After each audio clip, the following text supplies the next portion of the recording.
आत्मा उंडेल दे, आत्मा उंडेल दे, आत्मा उंडेल दे मुझ पर।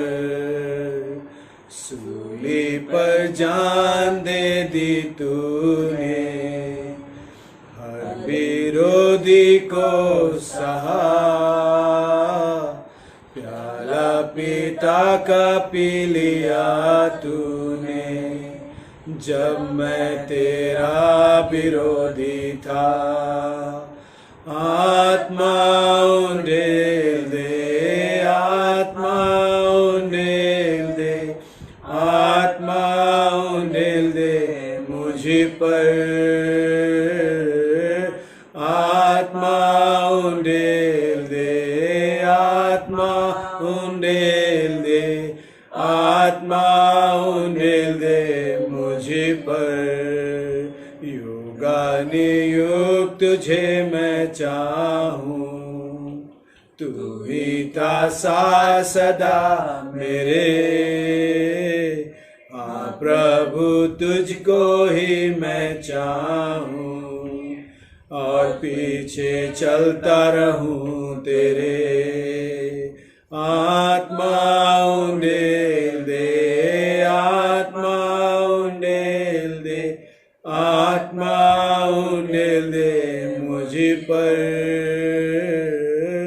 आत्मा उंडेल दे, आत्मा उंडेल दे, आत्मा उंडेल दे मुझ पर। हालेलुया। और सुबह यही मेरी प्रार्थना है कि परमेश्वर अपनी आत्मा से हम सभी को अभिषेक करे। और विश्वास करता हूँ कि प्रभु आप सभी को अपनी आत्मा से भरेगा। इससे पहले कि हम वचन में चले, अपने सर को हम झुकाएंगे। हमारे जीवन के आधार स्वर्गीय पिता, राजाओं के राजा, प्रभु के प्रभु, आग और पवित्र आत्मा से बपतिस्मा देने वाले खुदा यीशु मसीह, हम तेरा धन्यवाद देते हैं आज की इस सुबह के लिए खुदा, सप्ताह के प्रथम दिन के लिए पिता। इस बावजूद इसके कि बहुत सारी चीज़ें और बीमारियां और तनाव, चिंताएं हर एक जीवन में और हम सब के साथ व्याप्त है पिता, लगी हुई है पिता। हम सारी महिमा आदर आपको देते खुदा, ये परवाह किए बिना कि शैतान हमारे साथ क्या कर रहा है, ये परवाह किए बिना खुदा कि क्या हो रहा है और क्या होना चाहता है पिता। लेकिन हम एक बात जो निश्चित है और जानते हैं कि जो भी कल्पनाएं आप हमारे विषय में करते हैं वे सब अच्छी हैं खुदा, हमारे भले की हैं, और उसमें ये हमारी भलाई और आपकी महिमा है खुदा। धन्यवाद देते आज की इस सप्ताह के प्रथम दिन के लिए पिता, पुनरुत्थान के सुबह के लिए खुदा, इसमें फिर से एक बार हम जमा हुए पिता आपकी आत्मा के साय में पिता, आपकी प्रेजेंस में खुदा, अपने अपने परिवारों के साथ, अपने अपने घरों में खुदा, अब इस लाइव फेसबुक के माध्यम से खुदा जबकि हम जुड़े हैं प्रभु, मैं चाहता हूँ खुदा कि जब हम इस कनेक्शन, इंटरनेट के कनेक्शन से जुड़े हैं पिता, तो हम इसी कनेक्शन के बावजूद पिता हम सभी पवित्र आत्मा के कनेक्शन में भी जुड़ सके खुदा। ठीक ऐसे ही जैसे हम एक दूसरे को यहाँ देख पा रहे हैं, अनुभव कर पा रहे हैं, सुन पा रहे हैं पिता, होने पाए कि प्रत्येक भाई और बहन जो भी इसे सुनता और देखता खुदावन प्रभु, होने पाए कि ठीक इसी तरीके से इसी वास्तविकता के रूप में वो पिता आपकी पवित्र आत्मा के साथ जुड़ सके पिता, ताकि खुदावन आपकी सीधी आवाज़ को सुन सके, आपसे रूबरू हो सके। ठीक वैसे से मूसा आपकी उपस्थिति में आया था, ठीक वैसे से यूहन्ना और यशायाह आया था खुदा, होने पाया हमें से प्रत्येक आज फिर से आपकी सीधी उपस्थिति में आ सके खुदा, तेरी आत्मा को अनुभव करे और प्रभु जी उससे भर जाए पिता, और अपनी आशीषों को, अपने हिस्से को आज इस सुबह में परमेश्वर से ले सके पिता। मैं आपको, अपने आप को पिता, अपने परिवार को, प्रत्येक भाई बहन को, हर एक बात को तेरे हाथों में देता खुदा। विशेष करके मैं अपने चर्च कंस्ट्रक्शन को खुदा जो चल रहा है पिता, उसको तेरे हाथों में देता प्रभु, और चाहता खुदा तेरी इच्छा, तेरी मर्जी पूरी हो खुदा। शैतान की हर एक युक्ति, हर एक योजना प्रभु यीशु मसीह के नाम में फेल करते हैं, और जैसा कि आपने कहा अपने सताने वालों को आशीष दो। मैं सभी के लिए जो वहाँ पर हैं खुदावन, जो भी उस चीज़ के बीच में प्रॉब्लम से पिता, उनमें सभी को पिता तेरे हाथों में देता प्रभु, और चाहता हूँ खुदावन कि यीशु मसीह के नाम में पिता उन सब पर अनुग्रह कर खुदावन, ताकि पिता आपका वचन सिद्ध हो सके और हम सब तेरे धन्यवाद दे सके पिता। मैं अपने आप को पिता अपने सारी तैयारियों के साथ आपकी वेदी पर आता हूँ खुदावन, और मैं चाहता हूँ खुदावन कि हर एक बात जो हमारे बीच में या हमारे तैयारी में, हमारे विचार में वो सही नहीं है खुदावन, उसे आप डिलीट कर दे खुदावन हमेशा के लिए पिता, और उन बातों को डालें खुदावन जिससे आज आपका जन सिद्ध बने पिता, तेरे नज़दीकी में आए, और जिससे आज हमें कुछ लाभ और तेरे नाम के नज़दीकी में आ सकने का अवसर मिले पिता। सारी बातें सब कुछ तेरे हाथों में देते हुए हमारी प्रार्थना अपने उद्धारकर्ता प्रभु यीशु मसीह के नाम में मांगते हैं, आमीन।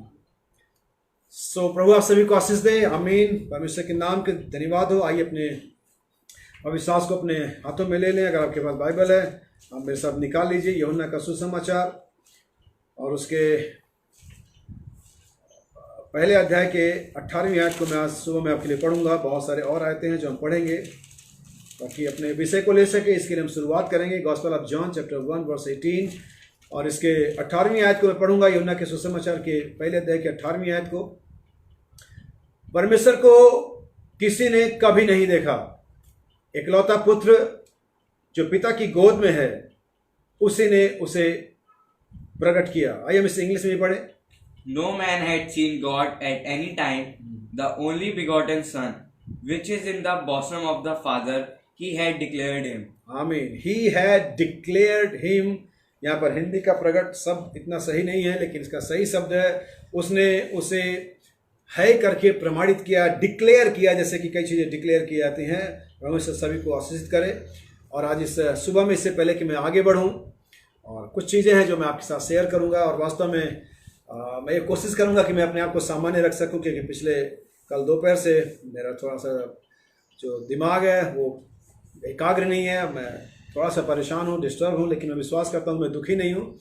और मैं यकीन करता हूँ इस मीटिंग के अंत तक सब कुछ ठीक हो जाएगा, नॉर्मल हो जाएगा, क्योंकि परमेश्वर ने कहा कदाचित रात को रोना पड़े परंतु सवेरे आनंद पहुँचेगा। और हम विश्वास करते हैं कि आज परमेश्वर इस सुबह में, जैसे कि एक दिन आज से 2020 साल पीछे एक सुबह उन चेलों के लिए, उन मरियम्स के लिए एक बड़ी खुशखबरी लेकर के आया था। और वो पिछले 3 दिनों से शायद रात भर सोए नहीं होंगे और उनके घरों में चैन आराम नहीं रहा होगा, शायद सही से खाना नहीं बना होगा, बच्चों ने भी शायद सही खाना नहीं खाया होगा, क्योंकि सब प्रभु यीशु मसीह के जो उनका गुरु था, जो उनका स्वामी था, जिसके पीछे वो चलते थे, जिसके लिए उन्होंने बहुत कुछ दुख सहा था, घर बार छोड़ा था, वे सब उसके मृत्यु से, जब वो क्रॉस पर मर गया था, कब्र में गाड़ दिया गया था, वो सारे चेले, वो सारी मरियम और सारे और लोग जो उससे प्रेम करते थे बड़े परेशान थे, बड़े दुखी रहे होंगे। उनके घरों में प्रॉपर नाश्ता या उनके घरों में प्रॉपर डिनर लंच नहीं हुआ होगा। शायद बहुत सारे ऐसी, जैसे जानते हैं कि आपके घरों में जब आप परेशान और दुखी होते कैसे हो जाता है। लेकिन अगली सुबह जो सप्ताह का प्रथम दिन था, रविवार की सुबह थी, वास्तव में उनके जीवन में एक ऐसी खुशी को लेकर के आया जो आज तक उनके प्राणों में और उन सभी लोगों में कायम है जो यीशु मसीह से प्रेम करते हैं। और सुबह मैं ठीक वैसे अनुभव कर रहा हूँ। कदाचित रात को रोना पड़े परंतु सवेरे आनंद पहुंचेगा। वो रात सभी के लिए बहुत डरावनी थी, बहुत उदास थी, बहुत परेशान थी, डिस्टर्बिंग थी, और उसमें शोक था, उसमें डर था, उसमें उदासी थी। लेकिन अगली सुबह जो आई, जो यीशु मसीह के जी उठने का समाचार था, जब वो दूत उसने कहा वो जी उठा है, हालेलुया, और वहां पर एक बड़ा हर्षोल्लास मच गया था और वे सब जगह आनंद मना रहे थे। और उस समाचार को उन्होंने बिना इंटरनेट के, बिना यूट्यूब के, बिना व्हाट्सएप के, बिना किसी इलेक्ट्रॉनिक मीडिया के सारे जगत में थोड़े ही समय फैला दिया। यीशु जी उठा है। और न सिर्फ यरूशलेम में बल्कि अंताकिया में और सामरिया में और पृथ्वी के छोर तक, इवन ठीक उसी कुछ सालों के दौरान सेंट थॉमस भी हमारे देश में आ गया और इस समाचार की खुशी को उसने फैला दिया। यीशु जी उठा है। ओ कदाचित रात को रोना पड़े लेकिन सवेरे आनंद पहुंचेगा। मैं विश्वास करता हूं कि आने वाला समय, आने वाली चीजें और यीशु मसीह का जी उठने का जो प्रकाशन है, और इस बात को कि जब हम जानते हैं यीशु मसीह हमारे फेवर में है, हमें खुशी होती है। अगर परमेश्वर हमारे साथ है, हमारा विरोधी कौन है? हालेलुया। मत डर, मैं तेरे साथ हूं। यकीनन वे जो परमेश्वर से प्रेम करते हैं उनके लिए सारी बातें मिलकर के भलाई उत्पन्न करती हैं। जितनी कल्पनाएं यहां तक कि परमेश्वर हमारे लिए करता है वे सब भली है। इफ इट्स गुड, तो हम क्यों उदास हों? अगर कल्पनाएं जो परमेश्वर हमारे लिए करी हैं, अगर वे अच्छी हैं, अगर वे सकारात्मक हैं, अगर वे एनर्जेटिक हैं, तो मैं क्यों उदास हूं, मैं क्यों परेशान हूं? और तब तक ये होता है जब तक कि परमेश्वर आकर हम पर रिवील नहीं करता, मेरे बच्चे मत डर, मैं तेरे साथ हूं, मेरा अत्यंत बड़ा भाग और फल मैं हूं। हालेलुया। जिसका हिस्सा परमेश्वर हो वो क्यों डरेगा, वो क्यों चिंता करेगा? सो मेरे भाई बहन, गॉड ब्लेस यू। परमेश्वर सभी को आशीष करे। और इस सुबह में, इससे पहले अपने संदेश पर जाऊं, कुछ 2-4 नॉर्मल बातें करूंगा। मैं नहीं जानता कि आज लॉकडाउन में कितना खुल गया, क्या खुला हमारा शहर, हमारा देश, मुझे नहीं मालूम, क्योंकि मैंने समाचार नहीं देख पाया। और यकीनन इस दौरान जो कुछ भी पिछले 2 महीने में, उसके बारे में थोड़ा सा मैं चर्चा करूंगा, क्योंकि आज इस दुनिया के अंदर में, चाहे आपका शहर हो, चाहे दुनिया हो, चाहे अमेरिका हो, चाहे गरीब मुल्क हो, चाहे अमीर मुल्क हो, चाहे अमीर लोग हो, चाहे गरीब लोग हो, चाहे जो भी लोग हों, आज सभी लोग इस परेशानी से, इस महामारी से, इस सिचुएशन से जो हमारे दुनिया में चल रही है, मैं नहीं कहता देश में बल्कि दुनिया में, गुजर रहे हैं। और हर एक व्यक्ति का अपना एक रिएक्शन है, हर एक व्यक्ति ने अपना एक तर्जुमा दिया इसके बारे में। कुछ लोग ऐसे पॉजिटिव बातें कहते हैं, कुछ लोग कहते हैं पॉजिटिव सोचो, कुछ लोग कहते हैं ऐसा है, प्रकृति ने कुछ नेचर बैलेंस किया है, वगैरह वगैरह वगैरह। लेकिन हम जो बिलीवर हैं, हम जो परमेश्वर के बेटे और बेटियां हैं, हम इसे कैसे देखते हैं, मैं इसे कैसे देखता हूं, बाइबल इसे कैसे प्रेडिक्ट करती है, हम उसके बारे में आज थोड़ी सी बात करेंगे वचन में जाने से पहले। और इस दौरान जबकि हमारे पास बहुत सारा समय था, इस दौरान जबकि हमारे पास काम नहीं थे, इस दौरान जबकि हमारे पास सोचने का समय था, जबकि अपने आप को हमारा जो आकलन करने का समय था कि हम अपनी आकलन करें कि हम कहाँ हैं। तो बहुत सारे बिलीवर्स ने, मैं सिर्फ अपने चर्च की ही बात कर रहा हूँ, अगर दूसरे चर्च भी के लोग इसे सुन रहे हैं तो वो भी इस पर ध्यान दे सकते हैं कि हम इससे चूक गए। अगर इस लॉकडाउन के दौरान भी, अगर इस समय के दौरान भी, जब आपके पास समय था, जब आपके पास कोई काम नहीं था, सिर्फ घर में रहना था, तब भी बहुत से लोग बाइबल पढ़ने, दुआ करने और मैसेज ऑनलाइन सुनने में, चर्च के जो एक्टिविटी है उसमें चूक गए। यकीनन अगर उसमें से किसी एक से भी पूछेंगे तो कोई भी व्यक्ति जेन्युइन कारण नहीं बता पाएगा, कोई भी एक सही बात नहीं बता पाएगा कि इसलिए मैं ऐसा नहीं कर पाया। हर एक व्यक्ति एक बहाना देगा, एक बगले झाकेगा और एक ऐसी बात कहेगा जो बड़ी मूर्खतापूर्ण बात होगी। तो फिर उस व्यक्ति को जो ऐसी बातें सोचता है और कहता है, उसको अपने आप से पूछना चाहिए कि वो आज कहाँ पर है, उसका स्टैंड क्या है, उसका लेबल मसीह में क्या है।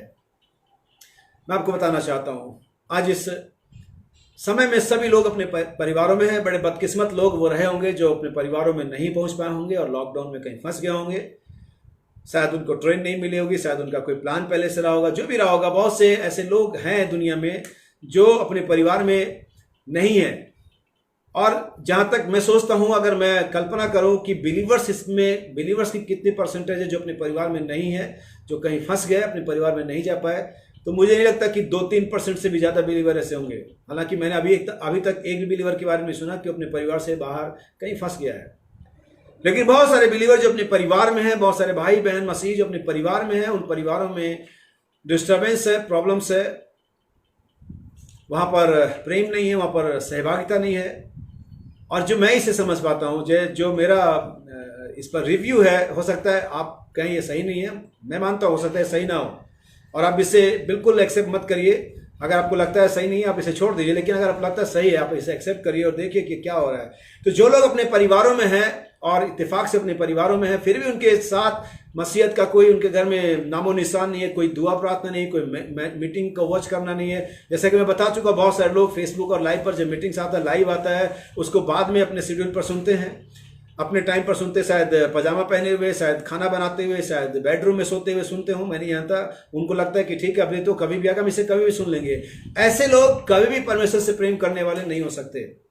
ऐसे लोग कभी भी जेन्युइन क्रिश्चियन नहीं हो सकते, जो इस ऑनलाइन मीटिंग को, अगर उनको ड्यूटी नहीं है तो अपने घर के शेड्यूल को, पढ़ाई के शेड्यूल को, खाना बनाने के शेड्यूल को अगर वो तय नहीं कर सकते और परमेश्वर के इस नियुक्त समय पर आकर के प्रार्थना नहीं कर सकते, तो यकीनन वो सही मसीह नहीं हो सकते। एक प्रचारक ने बहुत अच्छा बताया और उसने कहा, अगर मुस्लिम धर्म के अंदर में जाएं तो आप देखेंगे उनका 5 टाइम प्रार्थना करना, नमाज पढ़ना उनका लाइफ स्टाइल है। आप उनमें से किसी को इस लाइफ स्टाइल से बदल नहीं सकते। ज्यूइश लोगों का 3 बार प्रार्थना करना लाइफ स्टाइल था, और आज हम मसीही, हम जो बिलीवर हैं, मैसेज ना देखना, ऑनलाइन मैसेज ना सुनना ही उनका लाइफ स्टाइल है। हमारा लाइफ स्टाइल कहाँ उनके सामने टिकता है, हमारा स्टैंडर्ड कहाँ है उनके सामने। हम जीरो हैं। और इस धार्मिकता पर आप सोचते हैं कि आप रैप्चर में जाएंगे, आप सोचते हैं आप बच गए, आप सोचते हैं आप उद्धार हो गए, आप बहुत कुछ जान तो गए हैं, लेकिन यीशु ने कहा था तुम्हारी धार्मिकता इन फरीसियों और शास्त्रियों की धार्मिकता से ऊपर होनी चाहिए, बढ़ करके हो जाए, मोर देन, ज्यादा होनी चाहिए। आप अगर इसको फिजिकल लें, अगर वे 5 टाइम दुआ करते तो तुम्हारे पास 10 टाइम होना चाहिए। अगर ज्यूस 3 टाइम दुआ करते तो तुम्हारे पास 6 टाइम होना चाहिए। लेकिन हमारी धार्मिकता बहुत नीचे है। और वो मैं कहता हूं, इतना प्रार्थना करो कि प्रार्थना करना तुम्हारा लाइफ स्टाइल बन जाए, कभी भी कहीं भी प्रार्थना करना संभव हो। लेकिन लोग आज इस समय को जाया कर रहे हैं, वेस्ट कर रहे हैं। यकीनन परमेश्वर उन्हें वेस्ट कर देगा। यहां तक कि अगर हम बाइबल की बात करें, बाइबल कहती है समय को गनीमत समझो क्योंकि दिन बुरे हैं। यह बाइबल का स्टेटमेंट है। दुनिया के विद्वान कहते हैं अगर तुम समय को बर्बाद करोगे, समय तुम्हें बर्बाद कर देगा। एक एक पल बीत रहा है, परमेश्वर ने हमें एक एक पल काउंट करके दिए हैं। बाइबल कहती है मनुष्य की जो सांसों की गिनती है वो काउंटेड है, तुम्हारे दिन नियुक्त किए गए हैं और कोई भी उस सिवाने को, बाड़े को पार नहीं कर सकता। और अगर आपको ये बात पता है कि आपके पास एक लिमिटेड अकाउंट है, एक लिमिटेड अमाउंट है, एक लिमिटेड टाइम है, एक लिमिटेड हर चीज, तो आप बड़े हिसाब से उसको खर्च करेंगे। तो आप बिलीवर्स को ये पता नहीं कि उनके पास समय जो लिमिटेड है बॉडी के अंदर में, शरीर के अंदर में। मैं अनंत जीवन के बारे में बात नहीं कर रहा हूं। इसलिए याद रखिए कि अपने समय का आप क्या कर रहे हैं। तो जो लोगों ने अपने फैमिली के साथ, अपने बीबी, अपने पति, अपने बच्चों के साथ संबंध अच्छे रखे, प्रेम से रहे शुरू से, वे आज अपनी फैमिली में एंजॉय कर रहे हैं। क्योंकि आज जो फैमिली के अंदर में 2 महीने से उनको परमेश्वर ने मौका दिया कि अपने परिवार के साथ रह सके, और जबकि वो उनके परिवार के साथ हर एक व्यक्ति का संबंध सही था, हर एक व्यक्ति परमेश्वर से प्रेम कर रहा था, हर एक व्यक्ति परमेश्वर के साथ चल रहा था, हर एक व्यक्ति एक दूसरे के साथ समन्वय में था, तो आज उनका समय सही बीत रहा है। लेकिन जिन लोगों ने उन समयों में, जब समय आपके हाथ में बहुत सारा था, जब सब चीजें सामान्य थी, और अपने फैमिली को समय नहीं दिया, अपनी फैमिली के साथ एका नहीं रखा, माँ बेटे से, बेटी माँ से, बाप बेटे से, और पति पत्नी से, पत्नी पति से समय सही नहीं रखा, संबंध सही नहीं रखे, आज वे इसे कोस रहे, ये समय क्यों आया? क्योंकि आज वो घरों में सही से रह नहीं सकते। ऐसा इसलिए है क्योंकि जब आपके पास समय था तब आपने इसे सही नहीं किया। इसीलिए मैं हमेशा बता चुका हूं, कई बार किसी एक दिन एक आखिरी पिक्चर ली जाएगी और वही पिक्चर आपके जो कैरेक्टर है उसको बयां करेगी। एक दिन आखिरी बार ये तुरही फूकी जाएगी, आखिरी संदेश प्रचारा जाएगा, और तब जो है वैसे हो जाएगा। ठीक ऐसे ही रैप्चर के टाइम में होगा, ठीक ऐसे उन 40 दिन के समय में होगा, जब कलीसिया अंदर चली जाएगी, जब मुहर हो जाएगा, तब भी आपको लग रहा होगा अभी ठीक हो जाएगा, लेकिन तब कुछ नहीं हो सकता। आज जो लॉकडाउन में बाहर फंस गए, वे समझ गए कि कभी भी कुछ भी दुनिया में हो सकता है। ऐसे ही मामला यीशु ने कहा, जिस दिन तक नूह नाव में नहीं गया था, फिर आगे कहता जिस दिन तक पानी ने उनको आकर के बहा नहीं लिया, सब कुछ सही चल रहा था, हर एक चीज दुनिया में सामान्य तरीके से हो रही थी, लेकिन अचानक एक बड़ी बाढ़ ने उनको बहा दिया। ठीक ऐसे आपके लाइफ में सामान्य चल रहा था। मैं एक फिजिकल एग्जाम्पल ही बता रहा हूँ लॉकडाउन का। सब कुछ सामान्य चल रहा था, आप घर अंदर बाहर जा रहे थे, आप खूब पाप में जी रहे थे, आप खूब बाहर इंजॉय कर रहे थे, औरत घर में इंजॉय कर रही थी, बच्चे टेलीविजन में और मोबाइल में मस्त थे, लेकिन अचानक ये हो गया और जो जहां था वहां रह गया। रैप्चर भी इससे ज्यादा कुछ अलग नहीं होगा। और तब परेशान है वे लोग जिनके साथ फैमिली में संबंध सही नहीं थे, और तब वे लोग एंजॉय कर रहे हैं जिनके साथ फैमिली में संबंध सही थे, जिनका परिवार के सारे लोग, 4 लोग, 5 लोग, 10 लोग, 2 लोग, सबका समन्वय था, एक हारमोनी में थे, परमेश्वर के साथ जुड़े हुए थे, आराधना कर रहे थे, प्रेम से रह रहे थे। आज वे अपनी फैमिली को एंजॉय कर रहे। ठीक ऐसे ही रैप्चर में हम और आप एंजॉय करेंगे अगर हम अपने चर्च में, अपने मसीहत के अंदर में अपने भाई बहनों के साथ, वचन के साथ जुड़े रहें, प्रेम से रहें, एंजॉय करते रहें, तो ऐसे ही हम रैप्चर में एंजॉय करेंगे। लेकिन अगर यहाँ पर क्लेशबाजी है, कलह है, मनमुटाव है, बैरभाव है, और एक दिन लॉकडाउन लगेगा, एक दिन तुरही फूकी जाएगी, और जो जहां है वहां रह जाएगा, फिर कोई अंदर नहीं आ सकेगा, फिर कोई बाहर नहीं आ सकेगा, ठीक वैसी चीजें हैपनिंग हो जाएंगी। यही है जिसके बारे में बताना चाह रहा। हमें समय को समझना चाहिए, हमें परमेश्वर के इशारों को समझना चाहिए।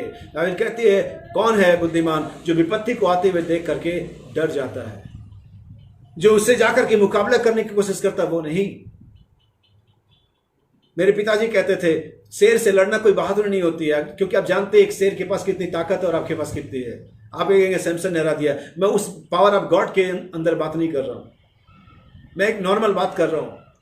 किसी ऐसे व्यक्ति से लड़ना, यीशु ने कहा अगर तुम्हारे ऊपर में कोई चढ़ाई कर रहा है, तुम्हारे पास 10,000 सेना है और अगला 20,000 लेकर के आ रहा है, तो क्या हम कंप्रोमाइज के लिए मैसेज नहीं भेजेंगे? यस, यीशु ने कहा था, जब तक कि हम अपनी तैयारियों को ना परख लें हम आगे नहीं बढ़ सकते हैं। यीशु ने कहा था, कौन ऐसा हो जो घर बनाने की ठान ले और ये देखे उसके पास बिसात ही नहीं है। आप जाइए बाइबल में पढ़िए, कौन ऐसा होगा जो लड़ाई के लिए जाए और देखे कि अगले के पास हमसे ज्यादा सेना है, तो कंप्रोमाइज का प्रयास करेगा। सबसे पहले हमें अपनी तैयारियों को परखना होगा, हमें अपनी क्षमताओं को परखना होगा, हमें हमारे विश्वास का, हमारे नेचर का, हमारे क्रिश्चियनिटी का आकलन करना होगा, हमें अपना एक रिव्यू करना होगा। हम कहाँ हैं, मैं कहाँ पाया जाता हूं, where I stand in body of Christ, मसीह के देह में मैं कहाँ स्टैंड करता हूं, मेरी स्थिति क्या है, क्या मैं इस विश्वास से जो मेरे पास है रैप्चर में चला जाऊंगा, क्या इस जीवन से जो मैं जी रहा हूं मैं स्वर्ग में चला जाऊंगा, क्या जो जुबान का मैं इस्तेमाल कर रहा हूं क्या जुबान स्वर्ग में इस्तेमाल की जाएगी, क्या जो लाइफ स्टाइल मैं जी रहा हूं क्या स्वर्ग में हो पाएगा? नहीं। तो बहुत सारे लोगों ने जिन्होंने अपनी फैमिली, अपनी मसीहत, अपने कैरेक्टर को सही नहीं रखा, आज वे परेशान है और वे परेशान ही रहेंगे, क्योंकि अब ये समय आ गया है कि परमेश्वर अपने आप को अपने लोगों पर जाहिर करे। सो मैंने यहाँ पर जो एक आयत पढ़ी है और वो पढ़ा है हमने यूहन्ना 1:18। परमेश्वर को कभी किसी ने लिखा है एनी टाइम, किसी भी समय में परमेश्वर को कभी किसी ने नहीं देखा। अब इसका रीजन नहीं लिखा है यहाँ पर, लेकिन बाइबल अगले आयतों में रीजन बताती है। बाइबल अगली जगहों में बताती है कि क्यों नहीं देखा, क्योंकि परमेश्वर आत्मा है, इसलिए परमेश्वर को देखा नहीं जा सकता। क्योंकि आत्मा एक देह नहीं होता, एक हार्ड मास नहीं होता। यीशु ने जी उठने के बाद कहा था, जो लोग उसे भूत समझ रहे थे, आत्मा समझ रहे थे, उनसे यीशु ने कहा देखो मुझे छुओ, आत्मा के हार्ड और मांस नहीं होते हैं। उसने मांस और लहू नहीं कहा वहां पर, उसने हार्ड और मांस कहा। इस चीज को अपने दिमाग में रखिए, डॉक्ट्रिन है जो बाद में आपको कभी समझाऊंगा मैं आपको। आत्मा होने के नाते परमेश्वर को कभी किसी ने एनी टाइम, अगर आप कहेंगे मूसा ने जलती झाड़ी में देखा और अब्राहम ने देखा वगैरह वगैरह, ठीक है, वो एग्जैक्टली परमेश्वर नहीं था, वो परमेश्वर का एक प्रगटीकरण था। एक हिब्रू लैंग्वेज है परजोई, यानी कि प्रेजेंस ऑफ गॉड फील किया जाता है उसे कि मानव यहाँ है। जैसा भूकंप का भविष्यवाणी नहीं हो सकता, उसका प्रिडिक्शन नहीं हो सकता, लेकिन हम जब भूकंप आता, अर्थक्वेक आता, हम फील करते हैं यस कुछ हुआ। जैसे हम हवा को देख नहीं सकते और कोई भी उसको कैमरे में कैद नहीं कर सकता, लेकिन हम जानते वहां है। वाइब्रेशन को, आपके फोन वाइब्रेट करते हैं, आप फील करते हैं। अगर आप फोन नहीं देखते तो भी आप फील करते हैं यस कोई वाइब्रेशन हो रहा है। ऐसे ही उन लोगों के सामने परमेश्वर की परजोई यानी कि प्रेजेंस थी, जिसे अनुभव किया गया। क्योंकि बाइबल साफ के तौर पे कहती है, जॉन चैप्टर 1 वर्स 18, परमेश्वर को कभी भी किसी ने किसी भी समय नहीं देखा, लेकिन इकलौते पुत्र ने जो पिता की गोद में है, बुज़म इन फादर, पिता की गोद में है। याद रखिए यहां पर जो मैं बात कर रहा हूं वो पुत्र है, वो बीज है, और बीज गोद में नहीं होता है, बीज कहीं और होता है। लेकिन उसने पिता को डिक्लेयर किया। डिक्लेयर करने का मतलब होता है प्रमाणित करना, साबित करना। यस, यहां पर कोई चीज है, ये चीज होता है डिक्लेयर करना, दिखाना नहीं। दिखाने का सेंस नहीं है पर, हालांकि यीशु ने पिता को दिखाया। जो बाइबल कहती है जो यीशु था वो अदृश्य परमेश्वर का दृश्य रूप था। Jesus Christ is the visualization of invisible God. यीशु मसीह अदृश्य ना दिखने वाले परमेश्वर का दिखाई देने वाला स्वरूप था। जैसे कि भाप जो है, जो मॉइस्चर है, एक पानी का एक रूप है, लेकिन अगर हम उसे पकड़ना चाहें उसे पकड़ नहीं सकते। लेकिन अगर आप उसे मॉइस्चर को कोल्ड में जमा दें, फ्रीज कर दें, तो आपके पास एक फॉर्म आता है, इसको हम आइस या बर्फ कहते हैं, फिर आप उसे पकड़ सकते हैं।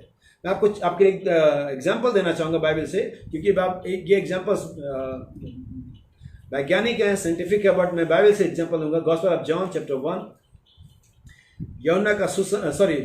यूहन्ना की पत्री epistles, 1 John chapter 1 verse 1 to 3। That which was from the beginning, which we have heard, which we have seen with our eyes, which we have looked देखिए, upon। यही था आदि, ये वचन आदि में था, जिसके बारे में हमने सुना और जिसे हमने देखा। कब देखा? जब वो वचन प्रकट हुआ, जब वो अनंत आत्मा, वो एलोहिम जब एक लोगोस फॉर्म में आता है, एक दिखाई देने वाले फॉर्म में आता है, form of sun of God के रूप में आता है, तब वो दिखाई दिया। उससे पहले वो दिखाई, परमेश्वर का जो पहला दिखाई देने वाला स्वरूप था, विजुअल फॉर्म था, वो था वर्ड ऑफ गॉड, लोगोस, परमेश्वर का पुत्र। उसे ही परमेश्वर का पुत्र कहा गया।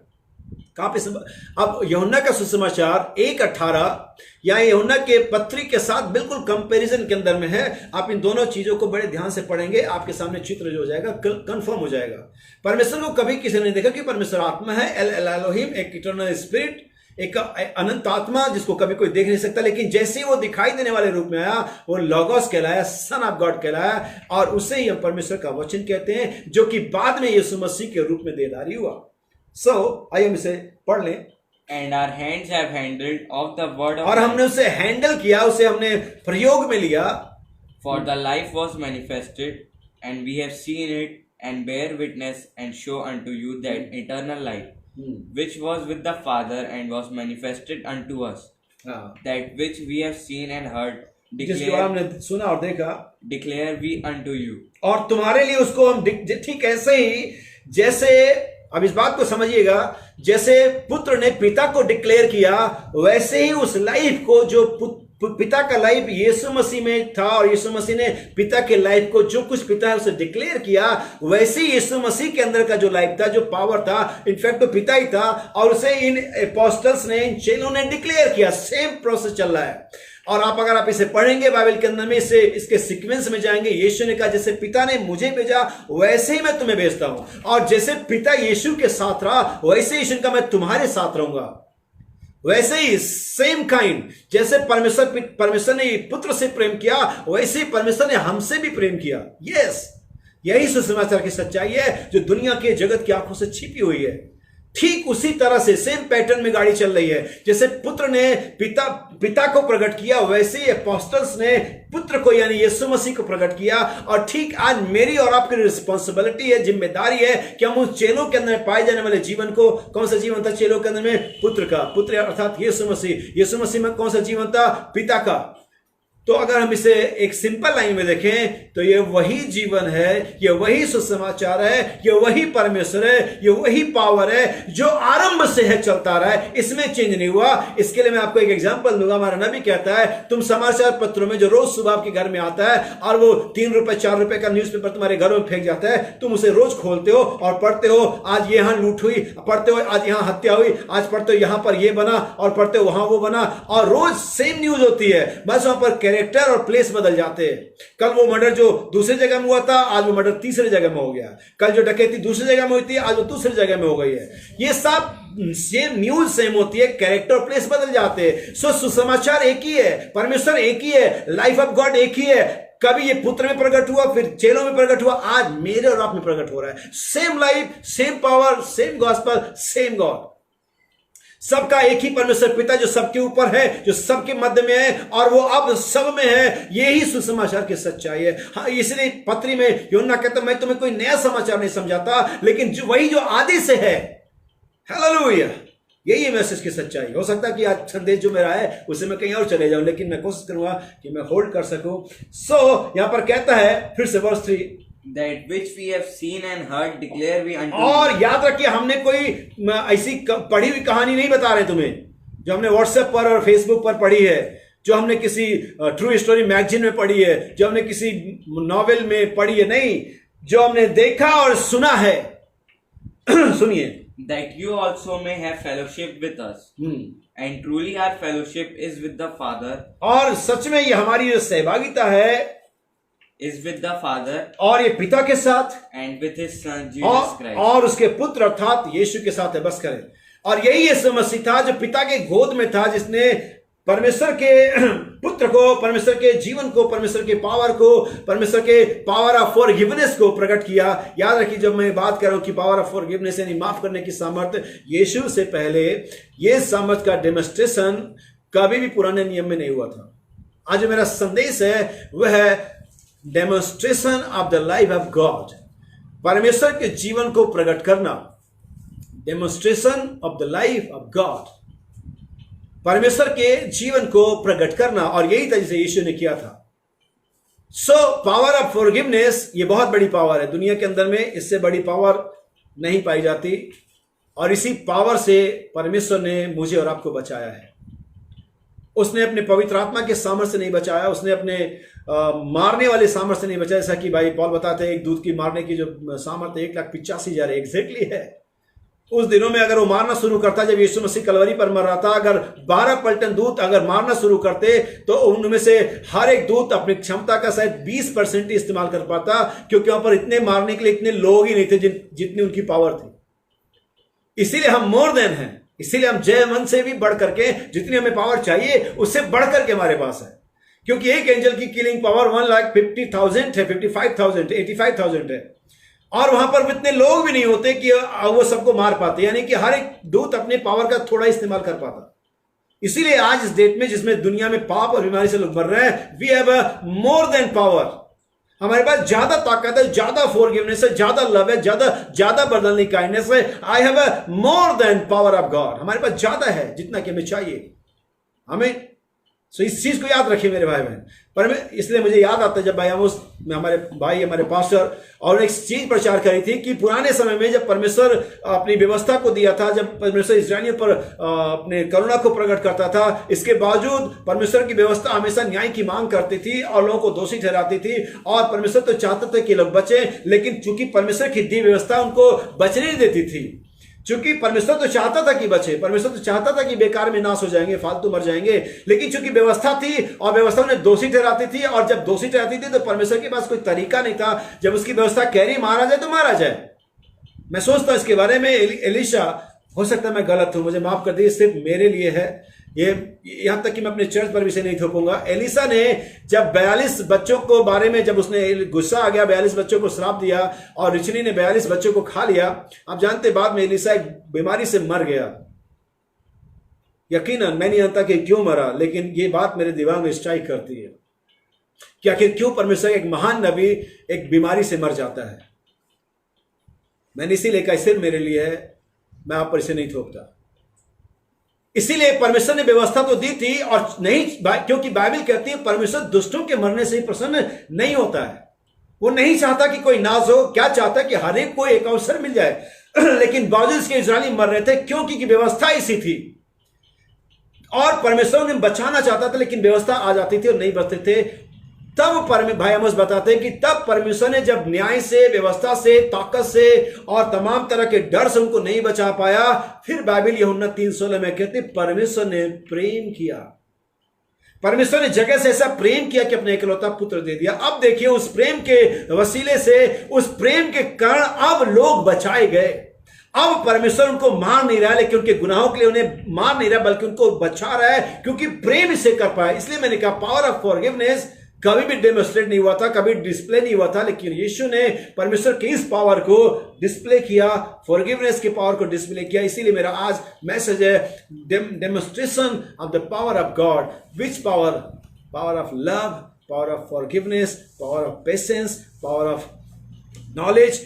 ये सारी जो सामर्थ्य है जो 7 सद्गुणों में आती हैं, और इन सारी सद्गुणों के ऊपर जो मेन पावर है, जो पावर हाउस है, वह चैरिटी, चोटी का पत्थर, LOVE, लव। और इससे बड़ा पावर दुनिया में कोई भी नहीं है। नबी कहता है दुनिया की सबसे बड़ा पावर क्या, अगर आप जाकर के पढ़ेंगे दैट डे ऑन कैलवरी, उस दिन क्रूस पर नबी का संदेश है, नबी का सबसे बड़ा पावर क्या है? अपने शत्रु को माफ करना। और यीशु मसीह कलवरी पर जबकि 12 पलटन स्वर्गदूतों को इशारा कर सकता था, सब कुछ तहस नहस हो जाता, परमेश्वर ने प्रेम दिखाया, हे पिता इन्हें माफ कर, क्योंकि ये that's a power of love. अपने पत्नी से इसी प्रेम से प्रेम करें, अपने पति से इसी प्रेम से प्रेम करें, अपने बच्चों से इसी प्रेम से प्रेम करें, अपने चर्च से इसी प्रेम से प्रेम करें। बल्कि मैं आपसे कहता हूं, बल्कि बाइबल आपसे कहती इसी प्रेम से अपने शत्रु से भी प्रेम करें। उनसे जो आपको भला और बुरा कहते हैं, आप उनसे प्रेम करें। आप पाएंगे आपका हृदय शांति से भरा हुआ है। आप पाएंगे कि कोई भी चीज आपको डिस्टर्ब नहीं कर सकती, आप बिल्कुल विचलित नहीं होंगे, आप सीधे मार्ग पर चलते रहेंगे। बाइबल कहती है इसलिए धर्मी जन बुरे समाचार से नहीं घबराता है, ना उसका मन विचलित होता है, क्योंकि उसके पांव धर्म के मार्ग में स्थिर है। हालेलुया, आमीन, आमीन। मेरे भाई और बहन, परमेश्वर के वचन यही बताता है। सो आइए हम एक और आयत को पढ़ेंगे, सबोपदेशक, ठीक नीति वचन के बाद आता है सबोपदेशक चैप्टर 3 वर्स 1 to 3-4। और इस संदेश के बारे में हम चर्चा करेंगे आज 1 से 3-4 तक। To everything there is a season and a time to every purpose under the heaven, a time to be born, a time। अब यहाँ पर एक समय है, बाइबल कहती है हर एक चीज का जो पृथ्वी के ऊपर आसमान के होता है, हर एक चीज का एक समय है, और उस समय में की लिस्ट है यहाँ पर बहुत लंबी चौड़ी। आइए वैसे देखें कि पहली लिस्ट में पहला चीज क्या है? A time to be born, और जन्म लेने का समय, a time to die, और मरने का समय, a time to plant, और बोने का समय, and a time to pluck up that which is planted। और उस बोए हुए को उखाड़ने का, राइप का भी या अनप्लग करने का भी समय है।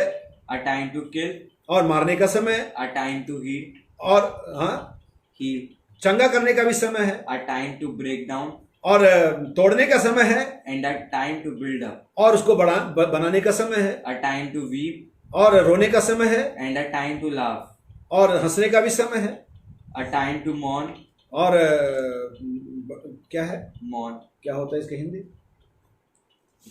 ठीक है, मैं आपको बताता हूँ, ये शब्द मैंने पहली बार सुना है। Praise the Lord। वर्स कौन सी है? 4, वर्स 4। रोने का समय है, and a time to dance, और नाचने का भी समय है, a time to cast away stones, पत्थर फेंकने का समय है, and a time to gather stones together, और उन्हें वापस बटोर लेने का समय है, a time to embrace, and a time to refrain from embracing। एक मिनट, जो वर्स में पढ़ना, हाँ ठीक है। आइए वर्स 2 को फिर से पढ़ें। A time to be born, और जन्म लेने का समय, and a time to die, और मरने का समय, and a time to plant, और हाँ यही वो चीज इसके बारे में पढ़ना चाह रहा था। बोने का समय है, and a time to pluck up that which ठीक is है, planted। और उस बोए हुए को उखाड़ने का, बटोरने का भी समय है। So according to the Bible हर एक चीज का एक समय है मेरे भाई और बहन। मैं इस आयत को इसलिए ले रहा हूं क्योंकि अब जो समय है, जो मेरा शीर्षक है वो ये है demonstration of the life of God. ये समय है पवित्र आत्मा के या परमेश्वर के जीवन को प्रदर्शित करने का, बाहर आने का, उसको प्रचार करने का नहीं बल्कि उसको दिखाने का समय है। एक समय था बोने का, एक समय था प्रचार करने का, एक समय था कंटेंट करने का, एक समय होता है उसे फिर से ले आने का, वापस ले आने का, जैसा कि हमने बाइबल के अंदर पढ़ा।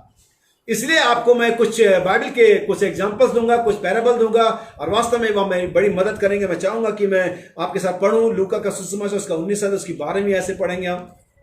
He said therefore a certain nobleman और वहां पर एक अच्छा धनवान पुरुष था, went into a far country और वह विदेश जा रहा था to receive for himself a kingdom ताकि अपने लिए एक राज्य को प्राप्त करे and to return. और वापस आए। And he called his याद रखिए, नोबल मैन, ये धनवान पुरुष या जो भी है, ये एक निश्चित पुरुष है। लिखा सर्टन मैन, ये इसमें कोई अनिश्चितता नहीं है, निश्चित है। आइए फिर से पढ़ें। a certain nobleman A certain nobleman, एक सही बात में, एक मायने में, एक वास्तविक तौर से एक सर्टन का मतलब होता है निश्चित।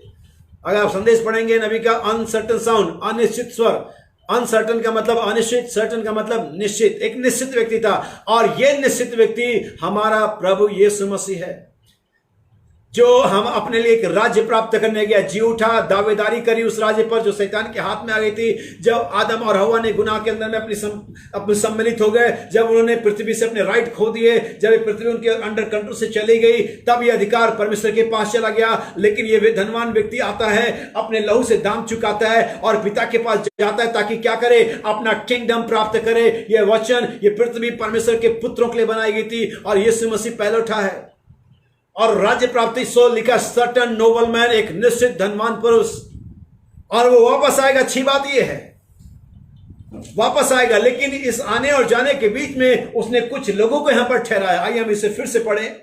a certain nobleman एक निश्चित धनवान पुरुष went into a far country और विदेश चला जा रहा है to receive for himself a kingdom ताकि अपने लिए एक राज्य प्राप्त करे and to return. अगर आप यीशु मसीह के वचनों में पढ़ेंगे तब यीशु मसीह ने एक बताया था, जब तक मैं पिता के राज में नया ना पालूं तब तक मैं दाख का रस कभी ना पीऊंगा। वो एक राज्य के लिए गया है। यीशु मसीह किसी कलीसिया के लिए वापस नहीं आ रहा है। यीशु मसीह किसी कलीसिया पाने के लिए नहीं मरा। यीशु मसीह समुदाय पाने के लिए नहीं मरा। यीशु मसीह का राज्य के लिए मिला, और वो राज्य परमेश्वर का राज्य है और उस राज्य के हम नागरिक बेटे और बेटियां हैं। We are citizenship, we have a citizenship in kingdom of God. सुनिए, And he called his 10 servants. और वहां उसने 10 सेवकों को बुलाया। अगर आप इसे देखेंगे तो ठीक है, 10 कुंवारियों के पैरेलल है, जैसे ही लगभग है, और मैं इस संदेश में उनको भी इंक्लूड कर सकता हूं, लेकिन मैंने इस वाले पैराबल को लिया है, इस वाले दृष्टांत को लिया है। और वो कहता है उसने 10 सेवकों को बुलाया जब वो यहां से जा रहा था, और जब तक वो लौट करके नहीं था, इस दौरान वहां पर 10 सेवक हैं। सुनिए, And delivered them 10 pounds. और उनको 10 सिक्के या पाउंड दिए And said unto them, और उनसे ये कहा। याद रखिए, यहां पर 10 की जो गिनती है, अगर आप इसे 10 कुंवारियों से मिलाएंगे तो यहां पर 5 के 2 हिस्से हैं, लेकिन यहां पर जो 10 हैं, मैं इनको 3 स्तर में रखना चाहता हूं, 3 तह में रखना चाहता हूं, 3 फेसेस में रखना चाहता हूं। 30 गुना, 60 गुना और 100 गुना। इस बात को रखिएगा। यहां पर 10 सेवक हैं जिनके 3 स्टेजेस हैं, 3 चरण हैं, और उन 10 को फिर से पढ़ते हैं कितने पाउंड दिए। And he called his 10 servants. और उसने 10 सेवकों को अपने बुलाया And delivered them 10 pounds. और उन सभी को 10 सिक्के, 10 पाउंड दिए, And said unto them, और उनसे कहा, Occupy till I come. और इस जो पाउंड है इस पर कब्जा रखो। यहां पर शब्द गिवन नहीं है, ऑक्यूपाई है, यानी कि जो आपको दिया गया है उसको कब्जे में रखो, उसको हिलने मत दो, उसे कोई छीन ना पाए, उसे कोई तुमसे ले ना पाए। इस तरह से आप इसको इस सेंस में समझिए कि बाइबल कहती है परमेश्वर के यहाँ पे शुरू से जोर होता है और बलवान से छीन लेते हैं। अगर आप अपने भाग पर, अपने हिस्से पर, अपने मिल्कियत पर कब्जा नहीं रख पाएंगे, दुनियावी हो या आत्मिक, लोग उसे छीन लेते हैं। इसलिए यीशु ने कहा, जो हिसाब तुम्हें दिया गया है, जो पोर्शन तुम्हें दिया गया है, जो भाग तुम्हें दिया गया है, उसको ऑक्यूपाई करो, उस पर कब्जा रखो, उसे अपने कंट्रोल में रखो। सुनिए, But his citizens hated him. लेकिन जो उसके नागरिक थे, उसके देश के लोग थे, उन्होंने उस स्वामी से, उस नोबल मैन से नफरत करी, जैसा कि यीशु मसीह से किया जाता है। And sent a message after him saying, और उन्होंने उसके लिए एक संदेश दिया, We will not have this man to reign over us. और उन्होंने कहा, हम ये नहीं चाहते कि ये मनुष्य हम पर राज्य करे। इस बात को याद रखिए, आज दुनिया, आज so called believer, message believer, हो सकता है बहुत सारे सुन रहे हो, जब उनको वचन की बात बताई जाती है उनको बहुत तकलीफ होती है और वे नहीं चाहते कि परमेश्वर का वचन पर राज्य करे। अगर वचन आप पर राज्य नहीं कर रहा है, आप हो सकता है उसके राज्य में हो, लेकिन आप नफरत करते हैं यीशु मसीह से, क्योंकि उसके लोगों ने, उसके नागरिकों ने कहा, विदेशियों ने नहीं कहा, परदेशियों ने नहीं कहा, अन्य जाति, लेकिन उसके लोगों ने, उसके अपने नागरिकों ने उससे नफरत करी और नहीं चाहा कि वो उस पर राज्य करे। और ऐसे ही आज मामला चर्च मेंबर के साथ है, जो कि परमेश्वर के वचन को जो चाहिए कि वो करे, कहां से, आमीन। वो देश के नागरिक नहीं चाहते थे कि वो उन पर राज्य करे, लेकिन मैं चाहता हूं कि मुझ पर राज्य करे। आप पवित्र आत्मा मुझे तो भर, अपना कब्जा जमा। फिर से इसे दोबारा पढ़ते हैं। But his citizens hated him and sent a message after him saying, "We will not have this man to reign over us." और वो नहीं चाहते कि वो व्यक्ति उन पर राज्य करे। And it came to pass that when he was returned, having received the kingdom, then he commanded these servants to be called unto him. देखिए, अब जब वो लौटा अपने राज्य को प्राप्त करके, और मैं और आप विश्वास करते हैं कि यीशु मसीह एक दिन लौटने वाला है, जब उसके पास अब राज्य है। अब याद रखिए, जब वो लौट रहा है तो हम देखेंगे उसके पास अधिकार है, उसके पास पावर है। यीशु ने कहा, जी उठने के बाद मुझे स्वर्ग और पृथ्वी का सारा अधिकार मुझे दिया गया है। अब वो दोबारा आ रहा है उनसे हिसाब किताब लेने, जिन्हें वो तोड़े, जिन्हें वो बाउंड, जिन्हें वो सेवकाई, जिन्हें वो जीवन, जिन्हें पवित्र आत्मा सौंप करके गया था, अब उन्हें हिसाब लेने आ रहा है। मेरे भाई बहन, याद रखिए, ये जिसके बारे में आज बताना चाहता हूं, ये समय है उस बात को, उस थाती को, उस जायदाद को जो हमें दिया गया था, उसका हिसाब देने का। एक समय जब हमें कमीशन दिया गया, एक समय जब हमें बिजनेस के लिए लोन दिया गया, एक समय जब हमें पैसा दिया गया, अब बैंक हमसे कह रहा है या मालिक हमसे कह रहा है, बताओ तुमने क्या किया। याद रखें, हमारा नबी संदेश के अंदर में कहता है, अगर आप जाकर के पढ़ेंगे invisible union of bride in Christ, मसीह की दुल्हन का अदृश्य मिलाप, नबी कहता है हवा को कुछ निश्चित सद्गुण दिए गए थे, हवा को कुछ निश्चित सेवकाई दी गई थी। हर एक मनुष्य को मसीह के देह में एक निश्चित भाग दिया गया है, और एक दिन परमेश्वर आपको इसके बारे में पूछेगा कि आपने उस सेवकाई का, उस तोड़े का, उस पाउंड का, उस पावर का, उस लव का, उस सामर्थ का क्या किया जो परमेश्वर ने आपको दिया था। आपने उस विश्वास का क्या किया जो पवित्र लोगों को एक ही बार सौंपा गया। आपने उन पवित्र सद्गुणों का क्या किया जो परमेश्वर ने आपको दिया था। परमेश्वर एक दिन लौट रहा है और आपसे पूछेगा।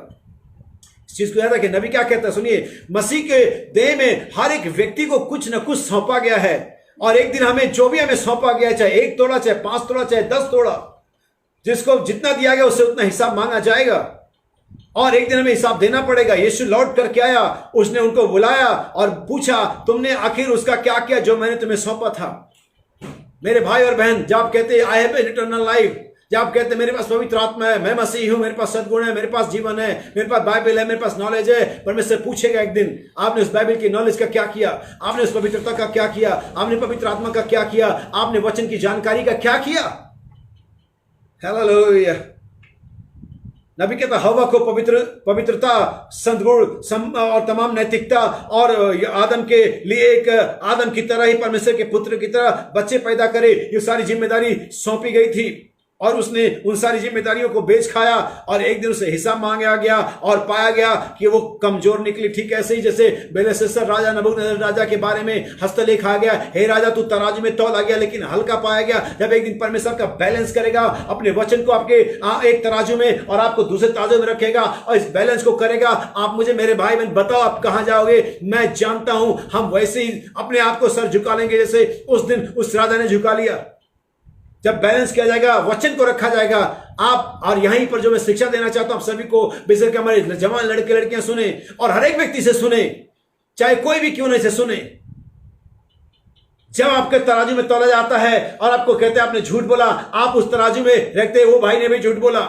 जब किसी जवान लड़की को रखा जाएगा तराजू में, और वचन कहता है एक लड़की को, एक औरत को सुहाने वस्त्र पहनने चाहिए, और वो कहेगी कि उस बहन ने भी पहना था, तो याद रखे ऐसी बहन, ऐसी लड़की याद रखे, अगले तराजू में बहन नहीं, ये बाइबल होगी।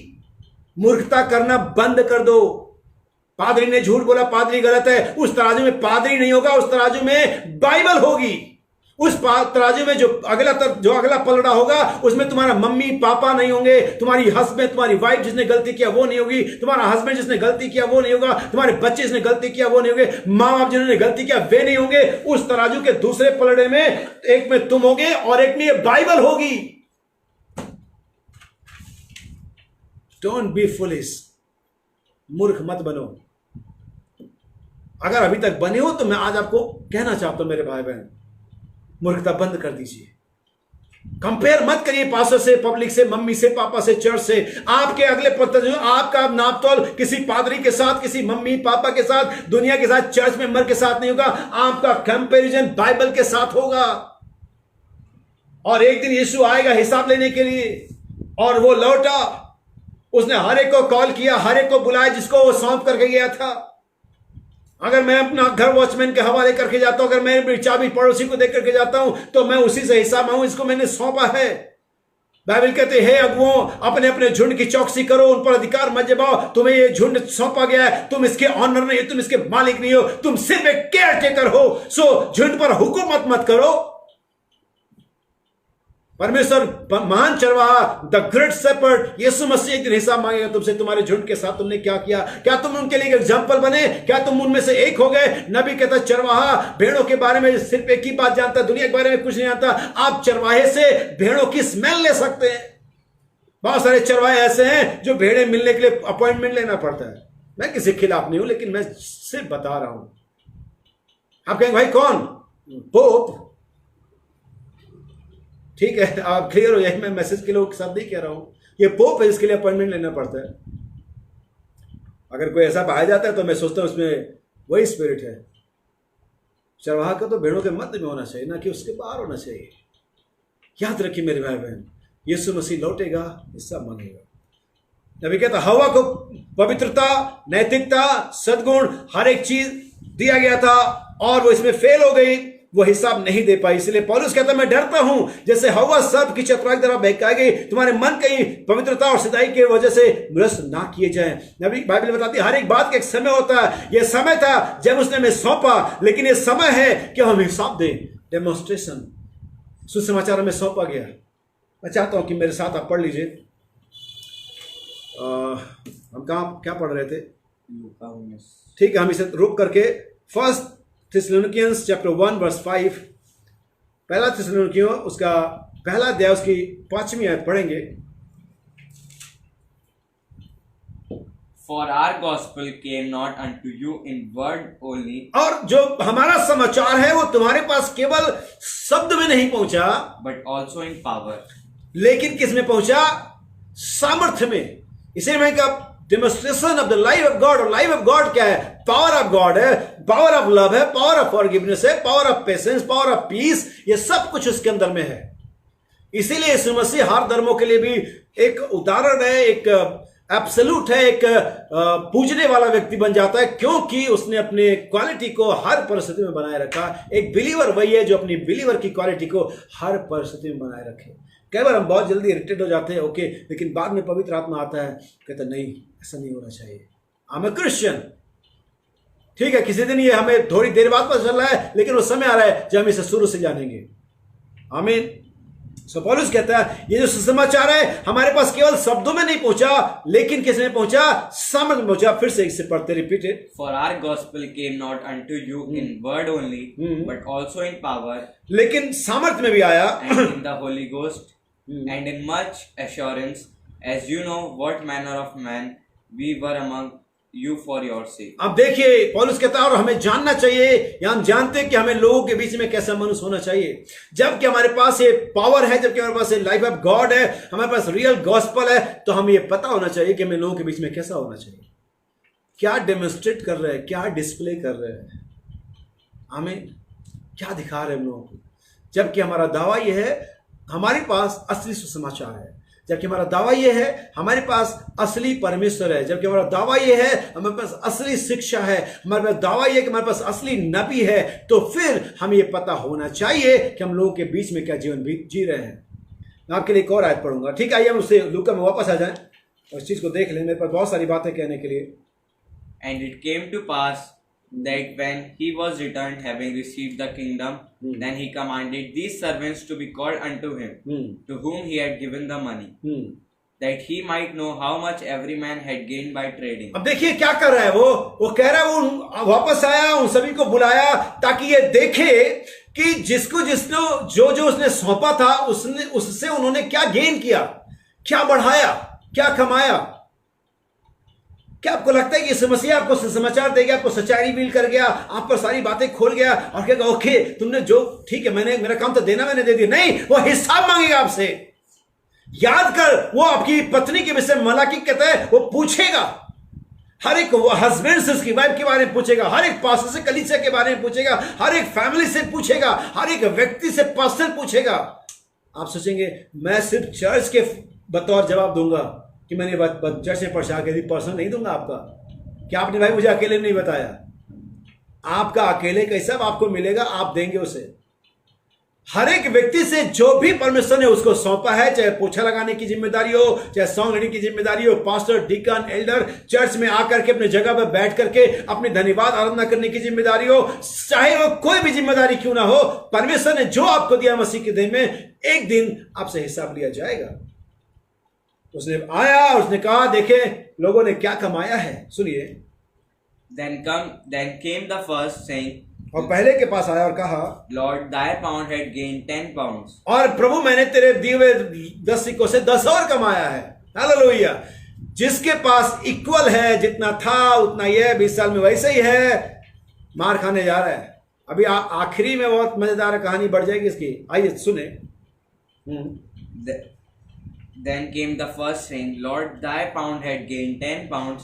And he said unto him, Well, thou good servant, 10 से 10 कमाया। उसने कहा बहुत बढ़िया, तू अच्छा दास है, because thou hast been faithful in a very little, और तू थोड़े में बहुत ही ईमानदार रहा, have thou authority over 10 cities. 10 जितना कमाया उतने नगरों पर अधिकारी हो जा। And the second came, saying, Lord, thy pound had gained 5 pounds. और प्रभु दूसरे ने आया और कहा उसने 5 दिया, 5 से 5 और कमाया। उसने भी मल्टीप्लाई कर दिया, डबल कर दिया।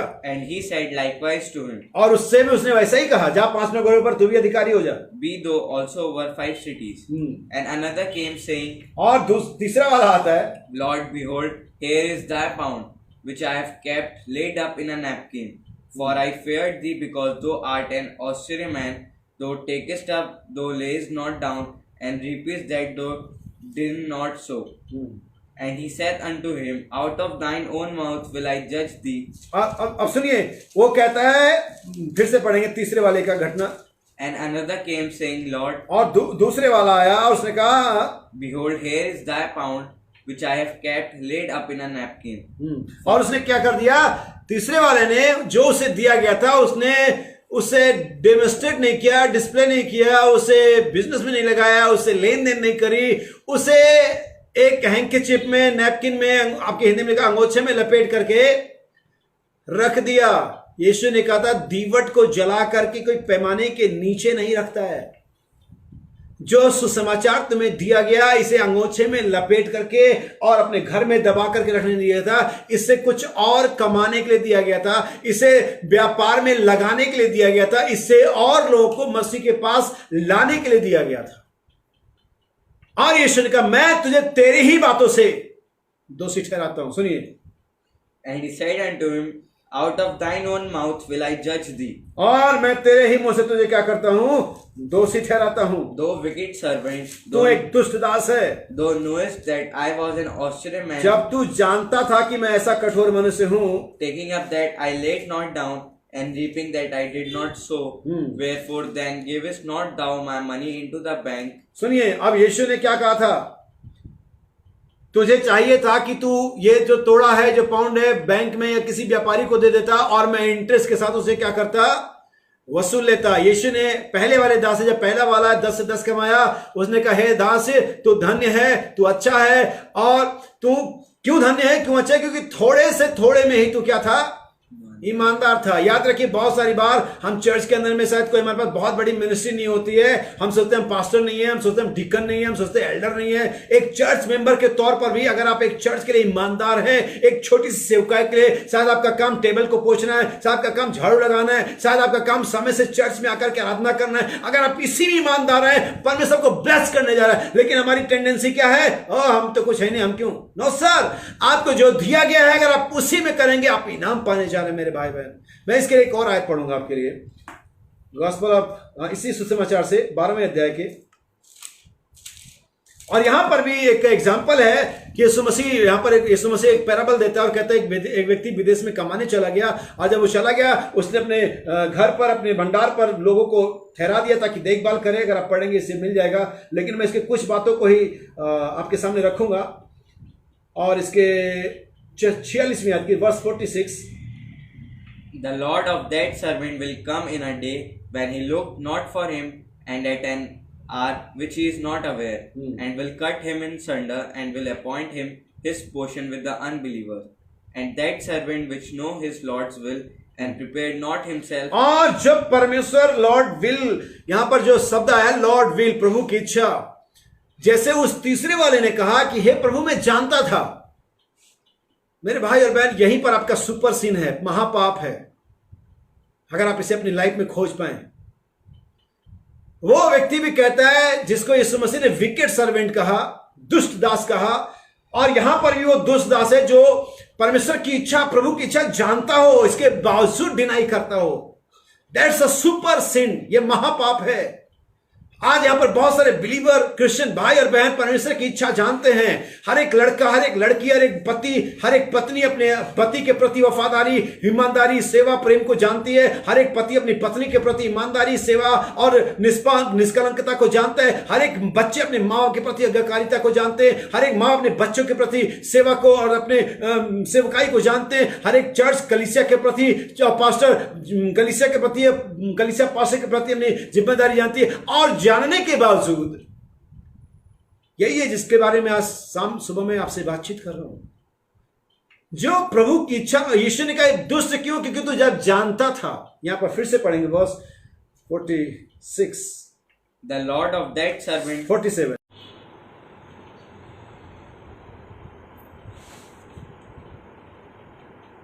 and that servant which know his Lord's will, और वह दास जो परमेश्वर की, अपने स्वामी की इच्छा जानता था and prepared not himself. और तैयार नहीं किया अपने आप को।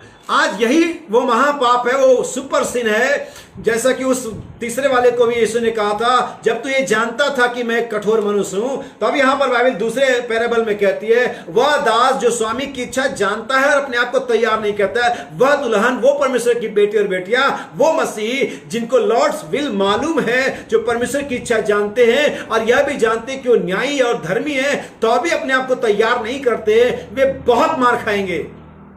इस बात को अपने दिमाग में रखिए मेरे भाई बहन। पढ़िए, neither did according to his will, और अपने आप को ना तैयार किया, ना उसकी इच्छा के अनुसार चला, shall be beaten with many stripes. और वो बहुत कोड़े खाएगा। कितने? मेनी, बहुत कोड़े खाएगा। वह व्यक्ति जो जानता है, वह व्यक्ति इस पर सुसमाचार रिवील्ड हुआ, वह व्यक्ति इस पर सच्चाई जाहिर की गई, वह व्यक्ति जो सुसमाचार के संपर्क में आया और उसे एक्सेप्ट नहीं किया, वह व्यक्ति जो कलीसिया में है, वह व्यक्ति जो सुसमाचार सुन रहा है, वह लड़का, वह लड़की जो मैसेज सुन रही है, उन्हें कैसा होना चाहिए, और तमाम तरह के गंदे हेयर स्टाइल, गंदे कपड़े और रॉक एंड रोल और तमाम तरह का वो तरह का ब्रेक करते, जानते उन्हें नहीं करना चाहिए, वो बहुत मार खाएंगे, मेनी स्ट्राइप्स, बहुत कोड़े खाएंगे। सुनिए, But he that know not, और वो जो नहीं जानता and did commit things worthy of stripes, और वो थोड़े ही मार खाने के लायक है, shall be beaten with few stripes. और वो थोड़े खाएगा। क्यों? जानना ज्यादा गुनाह है। जानने के बाद ना करना ज्यादा प्रॉब्लम है, बजाय इसके कि अच्छा होता हम जानते हुए। लेकिन आज समय क्या है, जो हिसाब हमें दिया गया है, जो कमीशन हमें दिए गए, मत्ती 28-19 का ग्रेट कमीशन इसे कहा जाता है, महान प्राधिकार कहा जाता है, जो यीशु मसीह ने चेलों को दिया। जाओ सारे जगत के लोगों को सुसमाचार प्रचार करो, उन्हें पिता, पुत्र, पवित्र आत्मा के नाम में बपतिस्मा दो, उन्हें मेरा चेला बनाओ, उन्हें आज्ञा माननी सिखाओ, देखो मैं जगत के अंत तक सदा तुम्हारे साथ हूं। ये कमीशन है हमें, ये थाती में सौंपी गई है।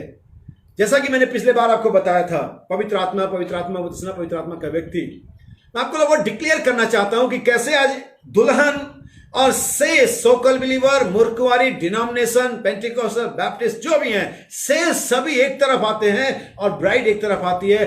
पवित्र आत्मा और पवित्र आत्मा का जीवन, जो शब्दों में अगर मैं एक पावरफुल व्यक्ति हूं, मैं लोगों को भेजता हूं, जाओ मेरा नाम लो, मेरा ये जैसे कि राजा की अंगूठी पुराने दिनों में लगती थी, राजा नहीं जाता था, लेकिन तो अभी अंगूठी का छाप देख करके बंधुआई में जो बंधुआ कैदी होता था उसे छोड़ दिया जाता था। ठीक ऐसे से डीएम का या जज का लेटर लेकर के सिपाही जेल की कोठरी में जाता है और व्यक्ति जो जेल के अंदर में है वो जेलर को लेटर दिखाता है, इस पर इसको छोड़ने का ऑर्डर है, और वो जेलर उस स्टैम्प को, उस लेटर पैड को देखता है, उस हस्ताक्षर को देखता है और छोड़ देता है, लेकिन वो व्यक्ति तो नहीं आया।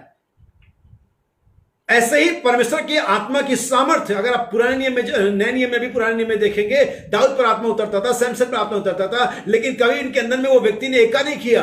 अगर आप देखेंगे यीशु मसीह जी उठने से पहले बाइबल कहती है उसने परमेश्वर उन्हें सामर्थ्य दी, दुष्ट आत्माओं को निकालने की, बीमारों को चंगा करने की सामर्थ्य दी, लेकिन ये पवित्र आत्मा का बपतिस्मा नहीं था, ये पवित्र आत्मा का व्यक्ति नहीं था। अब इसमें फर्क बताता हूं, इसीलिए मैंने कहा एक दुल्हन एक तरफ जिसके पास पवित्र आत्मा का व्यक्ति है, और से सभी एक तरफ जिनके पास पवित्र आत्मा या पवित्र आत्मा का बपतिस्मा है। तो पहले मैं आपको एक दो कंपैरिजन दिखा दूं, फिर मैं 10 से 15 मिनट और आप कर लूंगा। Gospel of Matthew chapter 7 verse 21, मत्ती का सुसमाचार उसका 7वां अध्याय 21 में ऐसे पढ़ेंगे, बड़े ध्यान से सुनिएगा, कंपैरिजन करिएगा इन चीजों को। Not everyone that said unto me, Lord, Lord, shall enter into the kingdom of heaven, but he that doeth the will of my Father which अब is यहां in पर heaven. देखिए, यीशु ने कहा हर एक को जो मुझसे प्रभु प्रभु कहता है वो परमेश्वर के राज्य में नहीं जाएगा, लेकिन वही जब फिर से आ गई बात bill of God, bill of father, पिता की इच्छा पर चलता है। लेकिन आज बहुत तेरे क्रिश्चियन, अगर आप संस्था में हैं, अगर लोग संस्था में हैं, वो मेथोडिस्ट की इच्छा पर चलते हैं। बहुत सारे बार हम बिलीवर्स चर्च में अपनी मम्मी पापा की इच्छा पर चलते हैं, अपनी खुद की इच्छा पर चलते हैं, या अपने हस्बैंड की इच्छा पर चलते हैं। बहुत सारे बिलीवर्स के लिए जो वचन है वो इस बात के लिए महत्वपूर्ण है कि कौन प्रचार कर रहा है। ओह, ऐसे व्यक्ति जो इस बात पर डिपेंड करते हैं या इस बात को अलग अलग करते हैं कि आज कौन प्रचार कर रहा है, उनके लिए वचन कभी भी महत्वपूर्ण हो ही नहीं सकता, नेवर, चाहे कोई भी क्यों ना हो। मैं उनके लिए उद्घोषणा करना चाहता हूं, ऐसे व्यक्ति के लिए वचन का कोई महत्व नहीं है, बल्कि उस प्रचारक का, पास्टर का ज्यादा महत्व जो इसे प्रचार कर रहा है। लेकिन धन्य है जो कहता है, धन्य है वो जो प्रभु के नाम में आता है, नॉट रिलेटिव्स के नाम में, पास्टर के नाम में और फेमस और फेवरेट प्रचारक के नाम में। वचन है, वचन के द्वारा प्रेम है। किसके द्वारा आता है? नबी कहता है एक आवारा गर्द भी अगर सत्य को प्रचार करेगा, परमेश्वर सत्य का समर्थन करेगा। इसका मतलब ये नहीं है कि वो आवारा गर्द का समर्थन कर रहा है। अगर वो सत्य का प्रचार करेगा, परमेश्वर सत्य का समर्थन करेगा, क्योंकि वचन सत्य है। यीशु का हर एक व्यक्ति जो हे प्रभु कहता है, मेरे परमेश्वर का प्रवेश नहीं करेगा, लेकिन वही जो पिता की इच्छा पर चलता है। और यहां पर दो मसले में दिखा चुका हूं। वो व्यक्ति जिसने कहा मैं जानता था, यीशु ने कहा जब तू जानता था। और यहां पर दूसरी जगह कहता है जो परमेश्वर की इच्छा जानता है और अपने आप को उसके साथ तैयार नहीं करता, तो बहुत मार खाएगा। आपकी मर्जी, मार खाने को तैयार है? नहीं, मुझे नहीं मालूम। आइए हम पढ़े 21। Not everyone that said unto me, Lord, Lord, shall enter into the kingdom of heaven, but he that doeth the will of my God which is in heaven. अब यहाँ पर बहुत सारे लोग हैं जो प्रभु को कहते हैं, और वो आएंगे और देखिए क्या कहेंगे। Many will say to me in that और time, बहुत सा, इसलिए मैंने कहा मैनी, लेकिन जो परमेश्वर के राज्य में वो फ्यू होंगे, थोड़े होंगे। मैनी, बहुत से झूठे विश्वास करेंगे, झूठे जो होंगे वो मैनी होंगे, बहुत होंगे, लेकिन सच्चे भी होंगे तो थोड़े ही होंगे। लेकिन मूर्खतापूर्ण बात है कि संस्था की आंखें कभी खुलती नहीं ये देखने के लिए कि जो सच्चा है वो थोड़ा ही तो है, मैनी तो बहुत सारे घूम रहे हैं। प्रॉफिट बलजिंदर, मेरे ये पापा, मेरे वो पापा, पंजाब में बेनहीन और तमाम तरह के लोग घूम रहे हैं। कल मेरे एक भाई से बात हुई, और उस भाई से बात उसने भाई बहनों की मैसेज को पढ़ा और सुना होगा। उसने कहा भाई ऐसा है, और मैं मैसेज पढ़ रहा था, इसमें 6-7 बातें हैं जो बाइबल में से मैच नहीं करती हैं, इसलिए मैं कैसे एक्सेप्ट करूं। मेरी बहुत अच्छी बात हुई से, मैंने कहा ठीक है भाई, आप कौन से चर्च में हैं, कौन से चर्च में जाते हैं? मैथोडिस्ट। मैंने कहा बहुत अच्छी बात। उसने कहा 7-8 बातें थी जो बाइबल की मैसेज उन्होंने पढ़ी जो बाइबल से मेल नहीं खाई। मैंने कहा अब मैथोडिस्ट की मैं 100 बातें दिखाऊंगा जो बाइबल से मैच नहीं करती, आप मैथोडिस्ट को कब छोड़ रहे हैं? बेचारा चुप हो गया। भाई बहन की 7-8 बातें बाइबल से नहीं मैच करेंगे, हम छोड़ देंगे। और मेथोडिस्ट, बैप्टिस्ट, कैथोलिक, जो कोई भी डिनोमिनेशन हजारों बातें मैच नहीं करती और वो उसमें जमे हुए हैं कि दोगले लोग नहीं है। अगर तुम्हें यह लगता है कि जो बाइबल से मैच नहीं करती, मैं कहता हूं सेकंड से पहले उसे छोड़ो। चाहे विलियम ब्रनहम की बात हो, चाहे मेथोडिस्ट की बात हो, चाहे पेंटिकोस्टल की बात हो, चाहे तुम्हारे मम्मी की बात हो, चाहे तुम्हारे पापा की बात हो, उसे तुरंत ही छोड़ देना चाहिए। लेकिन मैं यकीन करता हूं विलियम ब्रनहम ने कोई ऐसी बात नहीं कही जो बाइबल में ना हो। मैंने उससे कहा मुझे 7-8 बातें नहीं, 700-800 बातें ले आओगे और दिखाओगे कि बाइबल ने यहां बोला और बाइबल से मैच नहीं करती। मैं यहां पर हूं, मैं आपके लिए प्रमाणित करूंगा बात बाइबल में है और नहीं है। लेकिन मैं आपको प्रमाणित करता हूं कि मेथोडिस्ट की सैकड़ों बातें हैं जो बाइबल में नहीं है। आप उसे कब छोड़ रहे हैं? आप कब ये चिल्लाना शुरू करेंगे मेथोडिस्ट गलत है, जैसे कि आप ये कह रहे हैं विलियम ब्रनहम गलत है? यही लोग कि इसी तरह से हम लोगों की आत्माओं से कांटेक्ट करते हैं और ये देखते हैं कि अंदर क्या है। प्रभु आपको आशीष दे। आइए हम पढ़े, बहुत सारे आएंगे। Lord Lord have we not prophesied, हे प्रभु क्या हमने तेरे नाम से भविष्यवाणी नहीं करी? And in thy name have cast out devils, क्या दुष्ट आत्माओं को तेरे नाम में नहीं निकाला? And in thy name done many wonderful, और तेरे नाम में बहुत से आश्चर्य काम किए। अब यहां पर पवित्र आत्मा की सामर्थ्य देखिए, और ये सब काम सामर्थ्य के काम है। कोई नहीं कह सकता, कोई क्रिश्चियन, कोई बिलीवर नहीं कह सकता दुष्ट आत्मा को निकालना, भविष्यवाणी करना, सामर्थ्य के काम करना सामर्थ्य नहीं है। Yes exactly, it's the power of God, power of Holi ghost. लेकिन ये होली गोस्ट नहीं है।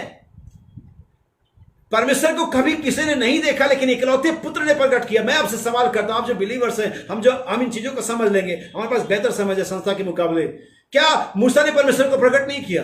क्या दाऊद ने परमेश्वर को प्रकट नहीं किया? क्या यूसुफ ने नहीं किया? नहीं। लेकिन इसके लिए नहीं लिखा कि दाऊद ने प्रकट किया, इसके लिए नहीं लिखा कि यूसुफ ने प्रकट किया, नहीं लिखा है कि मूसा ने प्रकट किया, लेकिन इकलौते पुत्र ने जो पिता की गोद में, it's a word of God, is a genuine proper seed of God.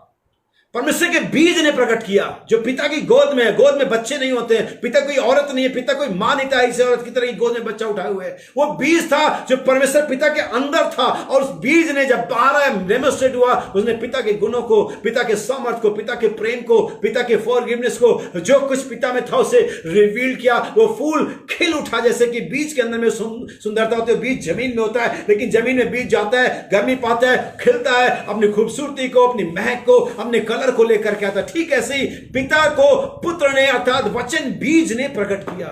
Church fail है, मैं और आप फेल हैं। वो वचन बीज जो मुझ में है, अगर वो है तभी तो प्रकट होगा। It's a time to demonstration. लेकिन अंदर अगर कुछ है नहीं तो डेमोन्स्ट्रेट क्या होगा? इसके लिए कि कुछ डेमोन्स्ट्रेट हो, अंदर होना चाहिए। हालेलुया। मेरे भाई बहन कहां से कहां पहुंच रहे हैं। मैं थोड़ा सा रोकता हूं, मैं इस चीज को पहले कंप्लीट करूं। और यहां पर 3 चीजें करी, दुष्ट आत्माओं को निकालना, भविष्यवाणी करना, बहुत से सामर्थ के काम। और इसके ही बिहाफ पर ये स्वर्ग में जाना चाहते थे। इन कामों के बिहाफ पर ये परमेश्वर के राज में जाना चाहते थे। यीशु ने इन कामों के बिहाफ पर स्वर्ग में जाने के लिए इनको मना कर दिया। Next verse. And then will I profess unto them, और तब जब ये दावा किया जाएगा कि मैंने दुष्ट आत्माएं निकाली, मैंने बीमारों को चंगा किया, मैंने आश्चर्य के काम किए, हमने अन्य भाषाएं बोली, पेंटिकोस्टल लोग, ओके, जब इसका बात पर दावा की जाएगी, तब यीशु कहता मैं उनसे खुल करके कह दूंगा, I never know you. I never know you, मैंने तुम्हें कभी नहीं जाना। यानी क्या? पवित्र आत्मा के अंदर रहते हुए, पवित्र आत्मा के सामर्थ को जाहिर करते हुए। सामर्थ का मतलब आश्चर्यक्रम, लाइफ ऑफ गॉड नहीं, इसीलिए मैंने कहा life of demonstration of the life of God. पवित्र परमेश्वर के जीवन को प्रकट करना, ना कि उसके सामर्थ को। एक डीएम के पावर में, एक राजा के शब्द में सामर्थ होती है, डीएम के ऑर्डर में सामर्थ होती है, लेकिन डीएम का एक अपना लाइफ है, अपना एक नेचर है। चाहे वो हो सकता है वो बहुत ही कॉमन व्यक्ति जैसा, वो बहुत ही अच्छे नेचर का हो सकता है, बड़ा कड़क हो। मैं उसके नेचर की, उसके लाइफ के बारे में बात करूं, पावर के बारे में नहीं। परमेश्वर का पावर बहुत से लोग सामर्थ जाहिर करते हैं, लेकिन परमेश्वर का नेचर, परमेश्वर का लाइफ, परमेश्वर का स्वभाव कौन जाहिर करता है? वो सिर्फ यीशु ने किया। परमेश्वर की सामर्थ को, थोड़े थोड़े नेचर को लोगों ने अपने अपने हिस्से में, अपने दाऊद ने, मूसा ने, यूसुफ ने अपने अपने जीवन में थोड़ा से लाइफ को प्रकट किया, लेकिन ज्यादातर परमेश्वर की सामर्थ को प्रकट किया। काश कि आप समझे मैं क्या कहना चाह रहा हूं। ये लोग कहेंगे, लेकिन यीशु ने कहा मैं खुल करके कह दूंगा, मैंने तुम्हें कभी नहीं जाना। प्रचार करते हुए, दुष्ट आत्माएं निकालते हुए, आश्चर्य के काम करते हुए भी हम यीशु मसीह से, परमेश्वर से कट हो सकते हैं। लेकिन आइए मैं उस लाइफ के बारे में दिखाऊं बाइबल के अंदर में। ये यहां पर एक पैसेज है, यहां पर एक कंपैरिजन है। आइए दूसरी जगह से gospel of John chapter 16 verse 12। ये पवित्र आत्मा क्या करेगा? एग्जैक्टली पवित्र आत्मा भेजने का मकसद कलीसिया के लिए, चुने हुए लोगों के लिए, चेलों के लिए परमेश्वर का पवित्र आत्मा भेजने का मकसद क्या है? सुनिए, I have yet many things to say unto you, तुमसे बहुत सी बातें कहनी, मैं फिर से इसको रिपीट करता हूं। अभी बहुत सी बातें ये आश्चर्य कर्म करने वाले नहीं जान पाएंगे, ये मिरेकल वर्कर नहीं जान पाएंगे, ये टंग्स वर्कर नहीं जान पाएंगे, ये Methodist church lover, church going lovers नहीं जान पाएंगे, ये सिर्फ गॉड्स लवर जान पाएंगे। क्या आप गॉड्स लवर हैं या चर्च गोइंग लवर्स है? आमीन। बहुत सी बातें तुमसे कहनी है, but you cannot bear them now. अभी तुम मुझे समझ नहीं पाओ। Howbeit when he, जब वो आएगा, ही, ये पर्सन, यही वो person, he, the Spirit of truth is come, जब सत्य का आत्मा आएगा, he will guide you into all truth. क्या वो अन्य भाषा बुलवाएगा? मैं भी बुलवा भी सकता है, लेकिन जो प्रॉपर, जो लिखा हुआ है, वो जो करवाएगा, वो मैं बात कर रहा हूं, जो लिखा हुआ है। अन्य भाषा हर बार पवित्र आत्मा बोला गया, ये तो लिखा, जब ये लिखा है कि जब उतरा तो अन्य भाषा बोला गया, लेकिन ये कहीं नहीं लिखा है कि जब आएगा तो अन्य भाषा बोलोगे, भविष्यवाणी करोगे। और भविष्यवाणी करना अन्य भाषा बोलने से बेहतर है। सुनिए, For he shall not speak of himself. पवित्र आत्मा अपनी ओर से कुछ नहीं कहा, इसलिए मिरेकल वर्कर, मिरेकल करने वाले लोगों की चर्च में बहुत सी बातें ऐसी कही जाती हैं, मेथोडिस्ट, बैप्टिस्ट, कैथोलिक में, जो बाइबल में नहीं कही गई है। इसके लिए मैं जानता हूं कि उनके पास सत्य का आत्मा नहीं है। उनके पास पवित्र आत्मा तो है सामर्थ्य की काम करने के लिए, लेकिन सत्य का आत्मा नहीं है, क्योंकि सत्य का आत्मा अपनी ओर से कुछ नहीं कहेगा। जैसा कि संस्थाओं में अपनी ओर से बहुत सारी बातें बताई जाती हैं, जैसे बच्चे का बपतिस्मा, स्त्रियों का प्रचार करना, बाल काटना और तमाम तरह की कई सारी बातें हैं जो कि बाइबल में नहीं है, लेकिन वहां कही जाती हैं। इससे हम जान जाते हैं उनके पास आत्मा तो है, लेकिन सत्य का आत्मा नहीं है। सुनिए आगे। But whatsoever he shall hear, that shall he speak. And जो वो यहां सुनेगा वही बोलेगा, and he will show you things to come. और वो तुम्हारे आने वाली बातें दिखाएगा, He shall glorify me, और वो मेरी महिमा करेगा, for he shall receive of mine and show it unto you. और वो तुम्हें आने वाली बातें, जो होने वाली वो बातें तुम्हें दिखाएगा। यहां पर पवित्र आत्मा के कामों का दो अलग अलग सेक्शन बना दिया गया। एक वो लोग हैं जो आएंगे, कहेंगे मैंने भाषा बोली, दुष्ट आत्मा निकाला, आशय के काम किए, यीशु मसीह उन्हें कास्ट आउट कर देगा। लेकिन यहां पर कहता है जब पवित्र आत्मा तुम पर आएगा, जब देन ही विल कम, जब वह आएगा, एक पर्सन, एक व्यक्ति, एक लाइफ ऑफ गॉड, वो जो जिसने पिता को डिक्लेयर किया, जब वह आएगा तो वो तुम्हें सत्य के मार्ग में चलाएगा। ना सत्य के मार्ग, सारे सत्य के मार्ग में। तुम्हारी कलीसिया ऐसी कलीसिया जिसके पास सत्य का आत्मा है, वो परमेश्वर की किसी एक सच्चाई पर, परमेश्वर किसी एक वचन के हिस्से पर नहीं, बल्कि संपूर्ण वचन पर विश्वास करती है और चलती है, जिसके पास सत्य का आत्मा है, जिसके पास सिर्फ पवित्र आत्मा है, ऑर्डिनरी होली गोस्ट है, एक ऐसा आत्मा जिसके बारे में परमेश्वर ने कहा दान वरदान बिना बुलाहट के, बिना पश्चाताप के हो सकता है आपके पास हो। लेकिन जब ही वो आएगा तब तुम्हें सत्य के मार्ग में अगुवाई करेगा, आने वाली बातें दिखाएगा, मेरी महिमा करेगा और अपनी ओर से कुछ नहीं बोलेगा। जो उसने सुना है, जो बाइबल में है, वही बोलेगा। इससे तुम पहचान जाओगे तुम्हारे अंदर में कौन सी आत्मा। आमीन। सुनिए, मैं कुछ कोट्स पढ़ना चाहूंगा भाई वर्णम के मैसेज से, क्योंकि इसके बिना संदेश पूरा नहीं होगा। ये जरूरी है कि हम कुछ कोट्स को जाने, और नबी क्या कहता है इसके बारे में, जो टुडे वाले हैं उसे को पढ़ेंगे। ध्यान से सुनिएगा सभी लोग। And now the words that I have spoken tonight, thou will verify them to be the truth. और फिर से एक बार पढ़ेंगे। And now और अब the words that I have spoken tonight, और आज रात जो मैं शब्द बोल रहा हूँ, वचन बोल रहा हूँ, thou will verify them to be the truth. और यही सत्य को प्रमाणित करेंगे। For they come from your word first. लेकिन ये पहले आपके शब्द होने चाहिए, Then by power and demonstration of the Holy Spirit. पहले आप वचन को बोलेंगे, पहले आप उस काम को आगे ले बढ़ेंगे, तब आपके पीछे पवित्र आत्मा उस चीज को क्या करेगा, डेमोन्स्ट्रेट करेगा। सुनिए, Make every believer inspired greater. हर एक विश्वासी इस बात के साथ आगे जाएगा। Make every sinner to realize his sinful condition. और ये जब पवित्र आत्मा का जब डेमोन्स्ट्रेशन आएगा तो हर एक पापी को उसके पाप का एहसास करवाएगा, He or she. चाहे वो स्त्री हो चाहे पुरुष। And may they receive thee tonight as their personal savior. और होने पाए अगर ऐसा होता है तो वे सब आज उस यीशु मसीह को अपने व्यक्तिगत उद्धारकर्ता के तौर पर ग्रहण कर सकते हैं। Message: faith is the substance. और एक दूसरा संदेश है, विश्वास एक वस्तु है। No matter what outward demonstration you give, और ये कोई मतलब नहीं कि जो बाहरी दिखावा वो जो आपको दिया गया है, आप जो दिखा रहे हैं वो क्या है, इससे कोई मतलब नहीं है, as long as the inward और इसे वचन में होना चाहिए।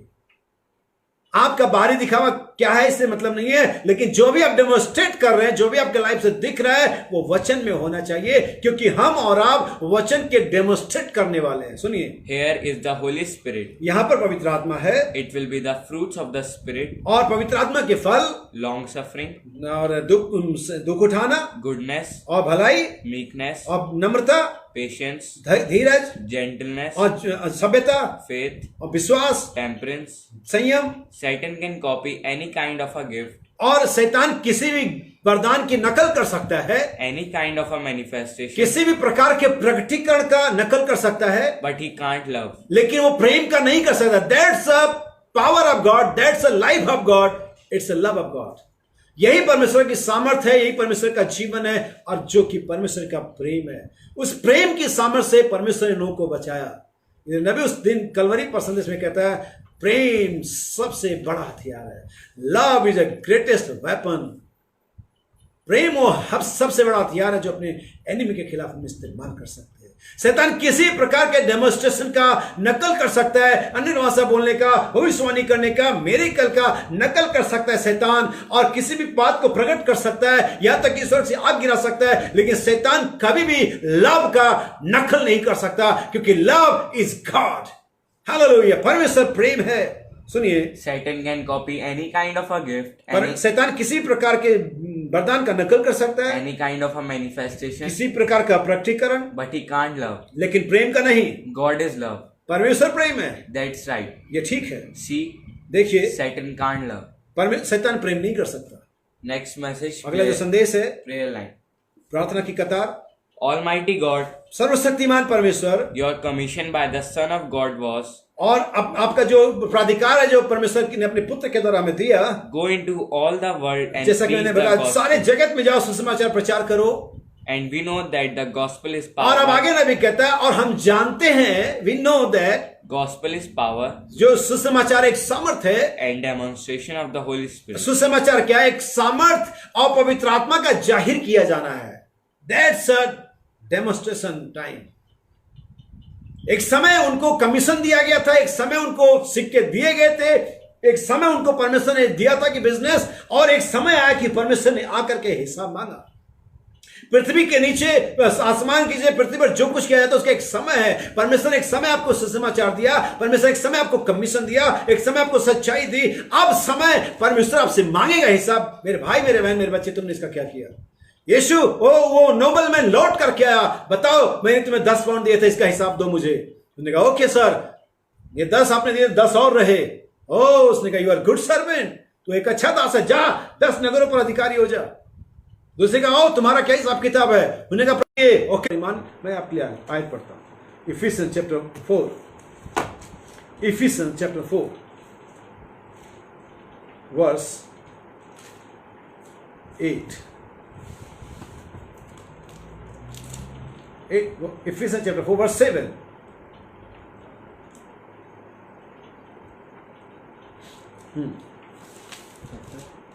Four, 7. But unto every one of us is given लेकिन हर एक को जो दिया गया, given grace according to the measure of the gift according to the measure of the gift of Christ. Gift of Christ, मसीह के अनुग्रह के परिमाण के हिसाब से दिया, मेजरमेंट के। जिसको अगर 10 दिया गया 10 मांगेगा। उसने ये नहीं कहा कि 20 का हिसाब दो, नहीं, नो नो नो नो। परमेश्वर आपसे ज्यादा नहीं मांग रहा है। अगर आप चर्च मेंबर हैं, आपसे पास्टर का हिसाब नहीं मांग रहा है। अगर आप डिकन है तो आपसे एल्डर का हिसाब नहीं मांग रहा है। अगर आप एल्डर है, आपसे सॉन्ग लीडर का हिसाब नहीं मांग रहा है। अगर आप सॉन्ग लीडर है, आपसे डिकन का हिसाब नहीं मांग रहा है। अगर आप एक चर्च मेंबर है, आपसे किसी और का हिसाब नहीं मांग रहा है। जो आपको दिया गया वही हिसाब मांगेगा परमेश्वर। लेकिन अगर आप वो हिसाब देने में भी निकम में रहे, अगर आपने उसे अंगोछे में, हैंकीचेफ में बांध कर दिया, जी मैं तो इतना ही नहीं हूं, मैं तो कुछ कर ही नहीं सकता, तो आप निकम्मे दास हैं, आप निकम्मे बिलीवर हैं। यीशु का जब तुम सब कुछ कर चुको जो तुम्हें करने के लिए कहा गया, तब यह कहना हम तो निकम्मे दास है। इसलिए परमेश्वर हमसे मोर देन की एक्सपेक्टेशन करता है, हमसे, सिर्फ बिलीवर से, सिर्फ दुल्हन से और किसी से नहीं। बाकी तो वहीं फंस जाएंगे। याद रखिए इस चीज को मेरे भाई। परमेश्वर हमसे हिस्सा मांगेगा, क्योंकि पृथ्वी पर हर एक चीज का एक समय है। बोने का समय है, काटने का समय है, रोने का समय है, हंसने का समय है, बीज बोने का समय है, उसको काटने का भी समय है। परमेश्वर ने हिसाब दिया, परमेश्वर हिसाब मांगेगा भी। हमें जिसे ज्यादा दिएगा, जो जानबूझ करके वो ज्यादा मार खाएगा। अगर आप विल ऑफ गॉड जानते हैं कि आपका जीवन जो आप जी रहे हो बाइबल के अनुसार नहीं है, आप ज्यादा मार खाएंगे। प्रिपेयर, अपने आप को तैयार कर लीजिए, मार खाने जा रहे हो। लेकिन अगर आप नहीं जानते तो आप तभी खाएंगे, लेकिन थोड़ा और जानना आपके लिए नुकसानदायक। आइए हम इसे पूरा कंप्लीट करें। Wherefore he said, when he ascended up on a high, he led captivity captive and gave. ठीक है, मैं भाई ब्रैनम के एक संदेश में से दो तीन आयतें पढ़ूंगा, 2-3 रेफरेंस पढ़ूंगा सिर्फ। परमेश्वर का बोला वचन ही मूल बीज है। इसका जो पैराग्राफ वो बता दे रहा हूं मैं। पहला पैराग्राफ है 79, दूसरा 150 और उसके बाद है 219 और 20 और 616 616। बस ज़्यादा नहीं, 5 मिनट आपका लूंगा मैं। 79 पैराग्राफ 79 में आपके लिए पढ़ता हूँ। परमेश्वर का बोला हुआ वचन ही मूल बीज है। सुनिए नबी क्या कहता है। जैसा मैंने आयत पढ़ा था, gospel of Matthew chapter 7 verse 21, जहां लिखा हुआ है, अब वह कहेगा, हे कुकर्म करने वालों मेरे पास से चले जाओ। कुकर्मता क्या है? कुकर्मता यह है कि आप जानते हैं कि कोई काम गलत है और आप फिर भी उसे कैसे न कैसे करते हैं। अब मैं सिंपल वे में कहूं, अगर, क्योंकि हम बहुत सी बार बहुत बड़ी बड़ी बातों को सोचते हमारे दिमाग में, लेकिन छोटी बातें मिस कर जाते हैं। कुकर्मता यह है कि अगर आपको मालूम था कि बुधवार की शाम 6:30 बजे 5:30 बजे से मीटिंग होती है, अगर आपको मालूम है Sunday morning 11 AM meeting timing है, तो कम से कम अगर आप ड्यूटी नहीं जा रहे हैं, अगर आपकी ड्यूटी नहीं है, तो अपना खाना, अपने बच्चे उस समय से प्रिपेयर कर लीजिए कि आप मीटिंग में बैठ सकिए। और अगर आप इसे जानते हैं और फिर भी आप लापरवाही और तमाम तरह की गंदगी और बड़े बड़े पकवानों को बनाने में लगे हुए हैं और तमाम तरह के टाइम को वेस्ट करें, देर तक सो रहे हैं, यही कुकर्मता। आप नहीं कहेंगे भाई आलोक इससे फर्क नहीं पड़ता। मुझे नहीं मालूम कि फर्क पड़ता नहीं, लेकिन मेरा काम यह है कि मैं इसे बता दूं। ये आपकी गोद में आ जाए, आपके पाले में आ जाए, बॉल आपके गेंद में पाले में डाल दो, मेरा काम वहां पर हो जाता है, खत्म। यह कुकर्मता है कि परमेश्वर के साथ एक ना होना, परमेश्वर के वचन को अहमियत ना देना, जबकि आप जानते हैं आपको देना चाहिए। जबकि आप जानते हैं अगर आपने गुनाह किया है आपको उसे ठीक कर लेना चाहिए। जबकि जानते हैं कि क्या कपड़े पहनने क्या नहीं पहनने, जबकि आप जानते हैं कि आपका हेयर स्टाइल, जबकि आप जानते हैं आपको क्या खाना है क्या नहीं, तब आपको यह करना चाहिए कि आप जो जानते हैं कि इसे करना चाहिए। इसे कुकर्मता है कि यह जानते हुए क्या करना चाहिए हम उसे नहीं करते हैं। यह जानते हुए कि प्रेयर समय क्या है, यह जानते हुए कि कौन सा कंडीशन दुनिया में चल रहा है, हम उसे नहीं करते। कुकर्मता है। कुकर्मता यह है कि आप जानते हैं कि कोई काम गलत है और आप फिर भी उसे कैसे न कैसे करते हैं। अगर आप सबत के दिन की एक दृष्टांत लें तो उन दिनों में, यीशु मसीह के दिनों में, यहूदियों के दिनों में सबत के दिन दुकान खोलना, काम पर जाना गलत था, गलत था। और आज हमारे लिए सबत तो नहीं है, लेकिन तो भी हमारे पास एक 3 घंटे का पूरा, उनके लिए पूरा दिन होता था। आपके लिए 3 घंटे का समय होता है कि आप प्रभु के लिए बुधवार और रविवार में निकालें, और उन मीटिंग्स में भी निकालें जो हम शाम को लेते हैं। क्योंकि मैं नहीं समझता कि आप काम पर जा रहे हैं।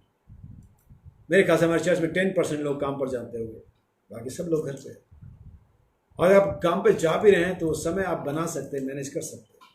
सुनिए, यदि और जबकि आप जानते हैं कि परमेश्वर का वचन ही सही है, तो तुम क्यों ढोंगपना करते हो अपनी संस्था के कारण और वचन से में से थोड़ा यहां से लेने और शेष वचन को ग्रहण ना करने के कारण। वह कहेगा, हे कुकर्म करने वाले मेरे पास से चले जाओ। शेष थोड़ा वचन लेंगे, थोड़ा शेष को नहीं लेंगे, लेकिन जब सत्य का आत्मा आएगा तो तुम्हें संपूर्ण सत्य में अगुवाई करेगा। नेक्स्ट 150 150 वैसे बहुत सारे हैं,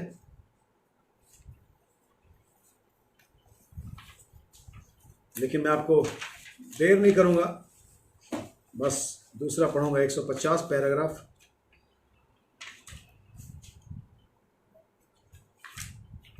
ओके,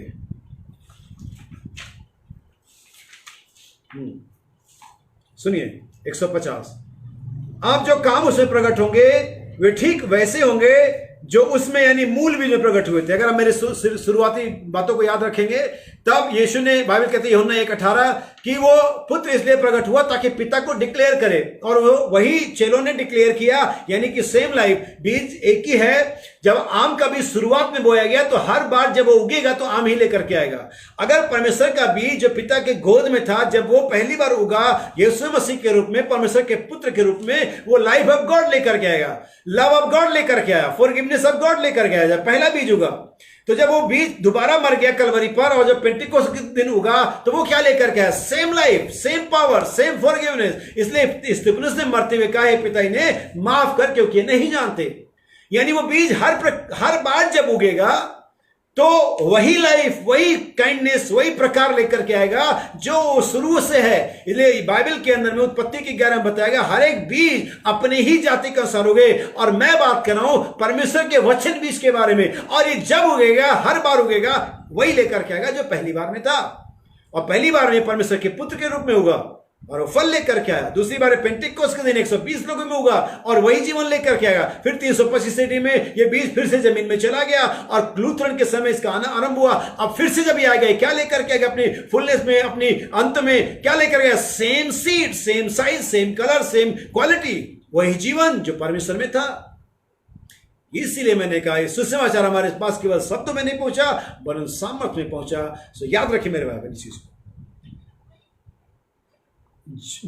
जो काम उसमें प्रकट होंगे वे वैसे होंगे जैसे मूल बीज में प्रकट हुए थे, क्योंकि वो अभी भी ठीक वही परमेश्वर वचन बीज होता है जो परमेश्वर का पुत्र उसका आदर्श यानी कि एग्जाम्पल सीड था, आदर्श बीज, नमूना बीज था। और उसके बपतिस्मे के बाद आत्मा उस पर उंडेला जा चुका था। जब आत्मा उतर चुका तो जीवन उसमें था, ठीक वही जीवन उत्पन्न करेगा। यही वजह कि आज आत्मा के पवित्र आत्मा के उड़ने जाने की प्रतिज्ञा यानी लेटर रेन यानी अंतिम बारिश किस लिए है? ताकि बीज के अंत में जो जीवन है उस बीज के जीवन को प्रकट करे। इसलिए आत्मा को मैं उंडेलूंगा। किस लिए उंडेलूंगा अंत के दिनों में? क्योंकि वो उस बीज के अंदर का जो जीवन है वो बाहर आए, डेमोस्ट्रेट हो। और वो बीज के अंदर में जीवन क्या है? परमेश्वर का जीवन है, परमेश्वर का प्रेम है, परमेश्वर की शक्ति है। इसलिए जो डिवाइन नेचर है, जो 7 वर्च्यू है, ये नेचुरल नेचर नहीं है, ये मानवीय विश्वास, ये मानवीय संयम, ये मानवीय संवेदना, ये मानवीय समझ नहीं है। ये डिवाइन नेचर है, divine faith, divine nature, divine temperance, divine faith, divine knowledge है। ये दिव्य स्वभाव है। और दिव्यता से अगर बात है, अगर कोई चीज डिवाइन है तो सिर्फ परमेश्वर है। देखते रहो कि कट हुआ है। आमीन। इसलिए आत्मा को उड़ाना कहा ताकि उस बीज को डेमोस्ट्रेट किया जाए। मेरे भाई बहन, मैं सोचता हूं कि बहुत देर हो जाएगी अगर मैं इस विषय को कंप्लीट अगर करूं, इसलिए मुझे इसे छोड़ना पड़ेगा। मैं जल्दी जल्दी करूंगा। पैराग्राफ 1 219 220 219 220 सुनिए नबी क्या कह रहा है। नबी कहता है पैराग्राफ 219, अब इस बात को दिमाग में बैठा करके रखें, अपना छाता बंद करके नीचे रख दीजिए, अपना समझ का छाता नीचे रख दीजिए, बारिश को अपने ऊपर में गिरने दीजिए। 1 मिनट के लिए अपना हृदय खोलें, सुने। याद रखिए बाइबल उत्पत्ति के प्रथम अध्याय के अंदर कहती है हर एक बीज अपनी ही जाति के अनुसार उगे। हालेलुया। हर एक बीज अपनी जाति, और हमारा जो जाति है, जो बीज का जो जाति है, जो प्रकार है, वह seed of God, sun of God. परमेश्वर को कभी किसी ने नहीं देखा क्योंकि परमेश्वर बीज नहीं है, परमेश्वर आत्मा है।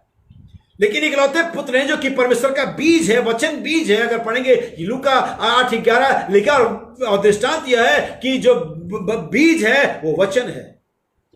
आमीन। हमारे पास एक ही सीड है, सुनिए। और वो कहता है हर एक बीज अपनी जाति के अनुसार फल उत्पन्न करे। हमने इसे अपने विचारों में आधार बनाने के लिए इसे पढ़ा है। उसे अपनी ही जाति के अनुसार फल उत्पन्न करना है। यह सही बात है। हर एक बीज को उत्पन्न होना है। याद रहे पृथ्वी बीजों से भरी हुई है। वर्षा के जल के द्वारा वे अपनी जाति के ही फल उत्पन्न करते हैं। अगर आप उत्पत्ति में देखें, बाइबल में यह नहीं लिखा कि परमेश्वर ने कहा कि बीज डाला, वहां पर रोपा नहीं। बीज वहां ऑलरेडी अंदर से थे। आत्मा इसलिए आया था, वो लाइट इसलिए आई थी, वो सूरज की रोशनी इसलिए आई थी ताकि उन बीजों में एक लाइफ लेकर के आए। और हर एक बॉटनी लाइफ के अंदर में जो वनस्पतिक जीवन है, सूर्य की जो रोशनी है वो जीवन लाती है। और हर एक स्पिरिचुअल सीड में परमेश्वर के पुत्र की रोशनी जो कि हमारा सूर्य है, बीज जीवन लेकर के आता है। और बीज ऑलरेडी है, इसलिए आत्मा उंडेला जाएगा ताकि जो बीज है वो डेमोस्ट्रेट हो। सुनिए, जब आत्मा आया तो जो बीज यहूदा में था वो प्रकट हुआ, जो बीज पतरस में था वो प्रकट हुआ। पैराग्राफ 220, मैं विश्वास करता हूं कि कटनी का समय है। ये समय किसका है? ये बोए जाने का समय नहीं है। बोए जाने का समय था, खत्म हो गया, लेकिन ये कटने का समय है, ये डेमोस्ट्रेशन करने का समय है। सुनिए, मैं विश्वास करता हूं कि कटनी का समय निकट है। क्या आप इसका विश्वास नहीं करते? क्या हम सभी से सहमत हैं? यस, हम कटनी के समय के नजदीक है। नबी कहता है अब बीज बोए जा चुके हैं। यही मामला तो हमारे संग है, बीज बोए जा चुके हैं, जगत की उत्पत्ति से पहले ही बीज बोए जा चुके हैं। अब एक ही काम है जो हो कि आत्मा आए ताकि उस बीज का डेमोस्ट्रेशन हो, प्रकट हो कि अंदर बीज क्या था। हालेलुया। नबी कहता है आगे, आप लोग ये देख सके मेरे सन्मुख हुआ था। बीज बोए जा चुके हैं। ये स्मरण है, बीज बोने का एक समय होता है, इसके बाद फसल के काटने का समय होता है। लास्ट मंथ 616 मैसेज के बिल्कुल आखिर में पहुंच जाएंगे हम। पैराग्राफ 616 सुनिए, अब इसे कोई हानि नहीं पहुंचा सकता। किसे? बीज जो बोया गया है, यहां तक कि मृत्यु भी से हानि नहीं पहुंचा सकती, क्योंकि अगर वचन बीज बोया गया है तो जल यानी कि अर्थात पवित्र आत्मा उसे फिर से उगा डालेगा, वह फिर से उठ खड़ा होगा। आमीन। यही इसका भेद है। वचन दुल्हन के अंदर है। हालेलुया। आमीन। यही भेद है, यही मिस्ट्री है। इसीलिए आज मैं कॉन्फिडेंट हूं, निश्चित हूं, मेरे अंदर से मसीह प्रकट होने जा रहा है, क्योंकि वचन भी जगत उत्पत्ति से पहले बोया गया है और आत्मा को उंडेलने की प्रतिज्ञा है। मैं अपना आत्मा उंडेलूंगा। हर एक बेटे और बेटियों पर वचन आएगा, जल आएगा, ताकि बीज को डेमोस्ट्रेट करे। अभी क्या कहता आगे, सुनिए, ध्यान से सुनिएगा, मैं समाप्त करूंगा। बीज पहले ही बोए जा चुके, मैंने संदेश से पढ़ा आपके लिए। हर युग के लिए बीज बोया गया। याद रखिए, हर युग के लिए बीज बोया गया। और हर युग की जो बारिश थी, हर युग का जो समाचार संदेश वाहक आया, उसने अपने युग के बीज पर बारिश को लेकर के आया, प्रकाश को लेकर के आया, और उस युग का बीज वहां पर डेवलप हुआ, आ गया, उसमें विश्वास प्रकट हुआ। उसके बाद सद्गुण आया, समझ आया, हम सब देखते हैं वहां पर कैरेक्टर प्रकट हुए। तब जब उस दिन का आत्मा उन पर उंडेला गया, यानी हम लूथरन रेन कहें तो वो जब पड़ा तब वहां पर शुद्धिकरण का एक चरण आया। उसके बाद जब अगर वेस्लियन रेन कहें तो मेथोडिस्ट के लोगों के अंदर में पवित्रीकरण के बीज को लेकर के, फल को लेकर के आया। लेकिन जब लेटर रेन आएगी तो हर एक बीज को उसकी संपूर्णता में लेकर के आएगी। बाकी जो रेन थी, बाकी जो बारिश थी पवित्र आत्मा की, वो उस हिस्से के लिए थी जिसमें भेजा गया। लेकिन ये बारिश संपूर्ण बीज को संपूर्णता के साथ उठा के खड़ा करेगी। नबी कहता है हर युग के बारिश ने उस युग के फल को दिखाया, लेकिन अंतिम बारिश सभी को एक साथ लेकर के आएगी। पहले वचन बीज आता है, फिर उसी बीज पर आत्मा अर्थात जल आता है, ताकि उस बीज के अंदर पाई जाने वाली सुंदरता को प्रकट करे। इसलिए बाइबल कहती है शब्द मारता है और आत्मा झिलाता है। शायद एक कोड और रहा होगा यहां पर। आमीन। ठीक है, हम उसे छोड़ देते हैं। आइए हम वापस अपने संदेश पर चले आए। और यहां पर बाइबल में लिखा हुआ है, जब यीशु ने उन सभी को बुलाया, उनसे हिसाब मांगा, वहां पर 2 लोग थे जो हिसाब दे पाए, वहां पर तीसरा हिसाब नहीं दे पाया। और इसके हिसाब नहीं दे पाया, वो परमेश्वर के नेचर को जानता था, परमेश्वर के विल को जानता था, लेकिन तो अभी हिसाब नहीं दे पाया। बहुत तेरे आज ऐसे होंगे जो परमेश्वर के नेचर को जानेंगे, परमेश्वर के अस्तित्व को जानेंगे, परमेश्वर की इच्छा को जानेंगे, तो अभी हिसाब नहीं दे पाएंगे, क्योंकि उन्होंने उस बीज को एक ऐसे जगह में रखा है जहां पर वो डेमोस्ट्रेट नहीं हो सकता। आपको परमेश्वर के सामने आना है, सूरज की उपस्थिति में आना है, परमेश्वर के वचन की प्रेजेंस में आना, ताकि जो बीज के अंदर में क्वालिटी है, जो पावर है, वो डेमोस्ट्रेट हो सके। सो ये समय है परमेश्वर के जीवन के प्रदर्शित होने का। एक समय होता है सेटअप का और एक समय होता है पैकअप का। एक समय होता है यीशु मसीह दुनिया में अपने सेटअप को लगाया, परमेश्वर ने सेटअप को लगाया और ये और वो, लेकिन एक समय कहता है पैकअप, तैयार हो जाए, हे मेरे लोगों में से निकलो, ready, not ready, stay ready, मैं लेने के लिए आ रहा हूं। ये समय आपके लिए हाथ से निकल जाएगा। इसलिए मैं आपसे कहता हूं, जो थाती, जो जायजा, जो कमीशन, जो परमेश्वर ने स्वभाव नेचर आपको दिया है, जो वचन आपको दिया है, उसे सिर्फ अपने हृदय में संभाले नहीं, उस अंगोछे में, नैपकिन में बांध के ना रखें, बल्कि उसे डेमोस्ट्रेट करें। क्योंकि कोई भी दिया जला करके उसको खाट के नीचे नहीं रखता, लेकिन उसे ऊंचे पर रखता है, पैमाने पर रखता है, ताकि आने जाने वाले प्रकाश पा सके। ये समय डेमोस्ट्रेशन का है। आइए उन सारे सातों सद्गुणों को, उन सारे परमेश्वर के नेचर को, परमेश्वर के प्रेम को, परमेश्वर के अस्तित्व को, परमेश्वर के बीइंग को डेमोन्स्ट्रेट करें, बताएं, दिखाएं दुनिया को, I am a Christian, I am a son of God, मैं एक मसीही हूं, मैं एक परमेश्वर का पुत्र हूं, ना कि मैं सिर्फ चर्च मेंबर हूं। परमेश्वर सभी को आशीष करें। God bless you.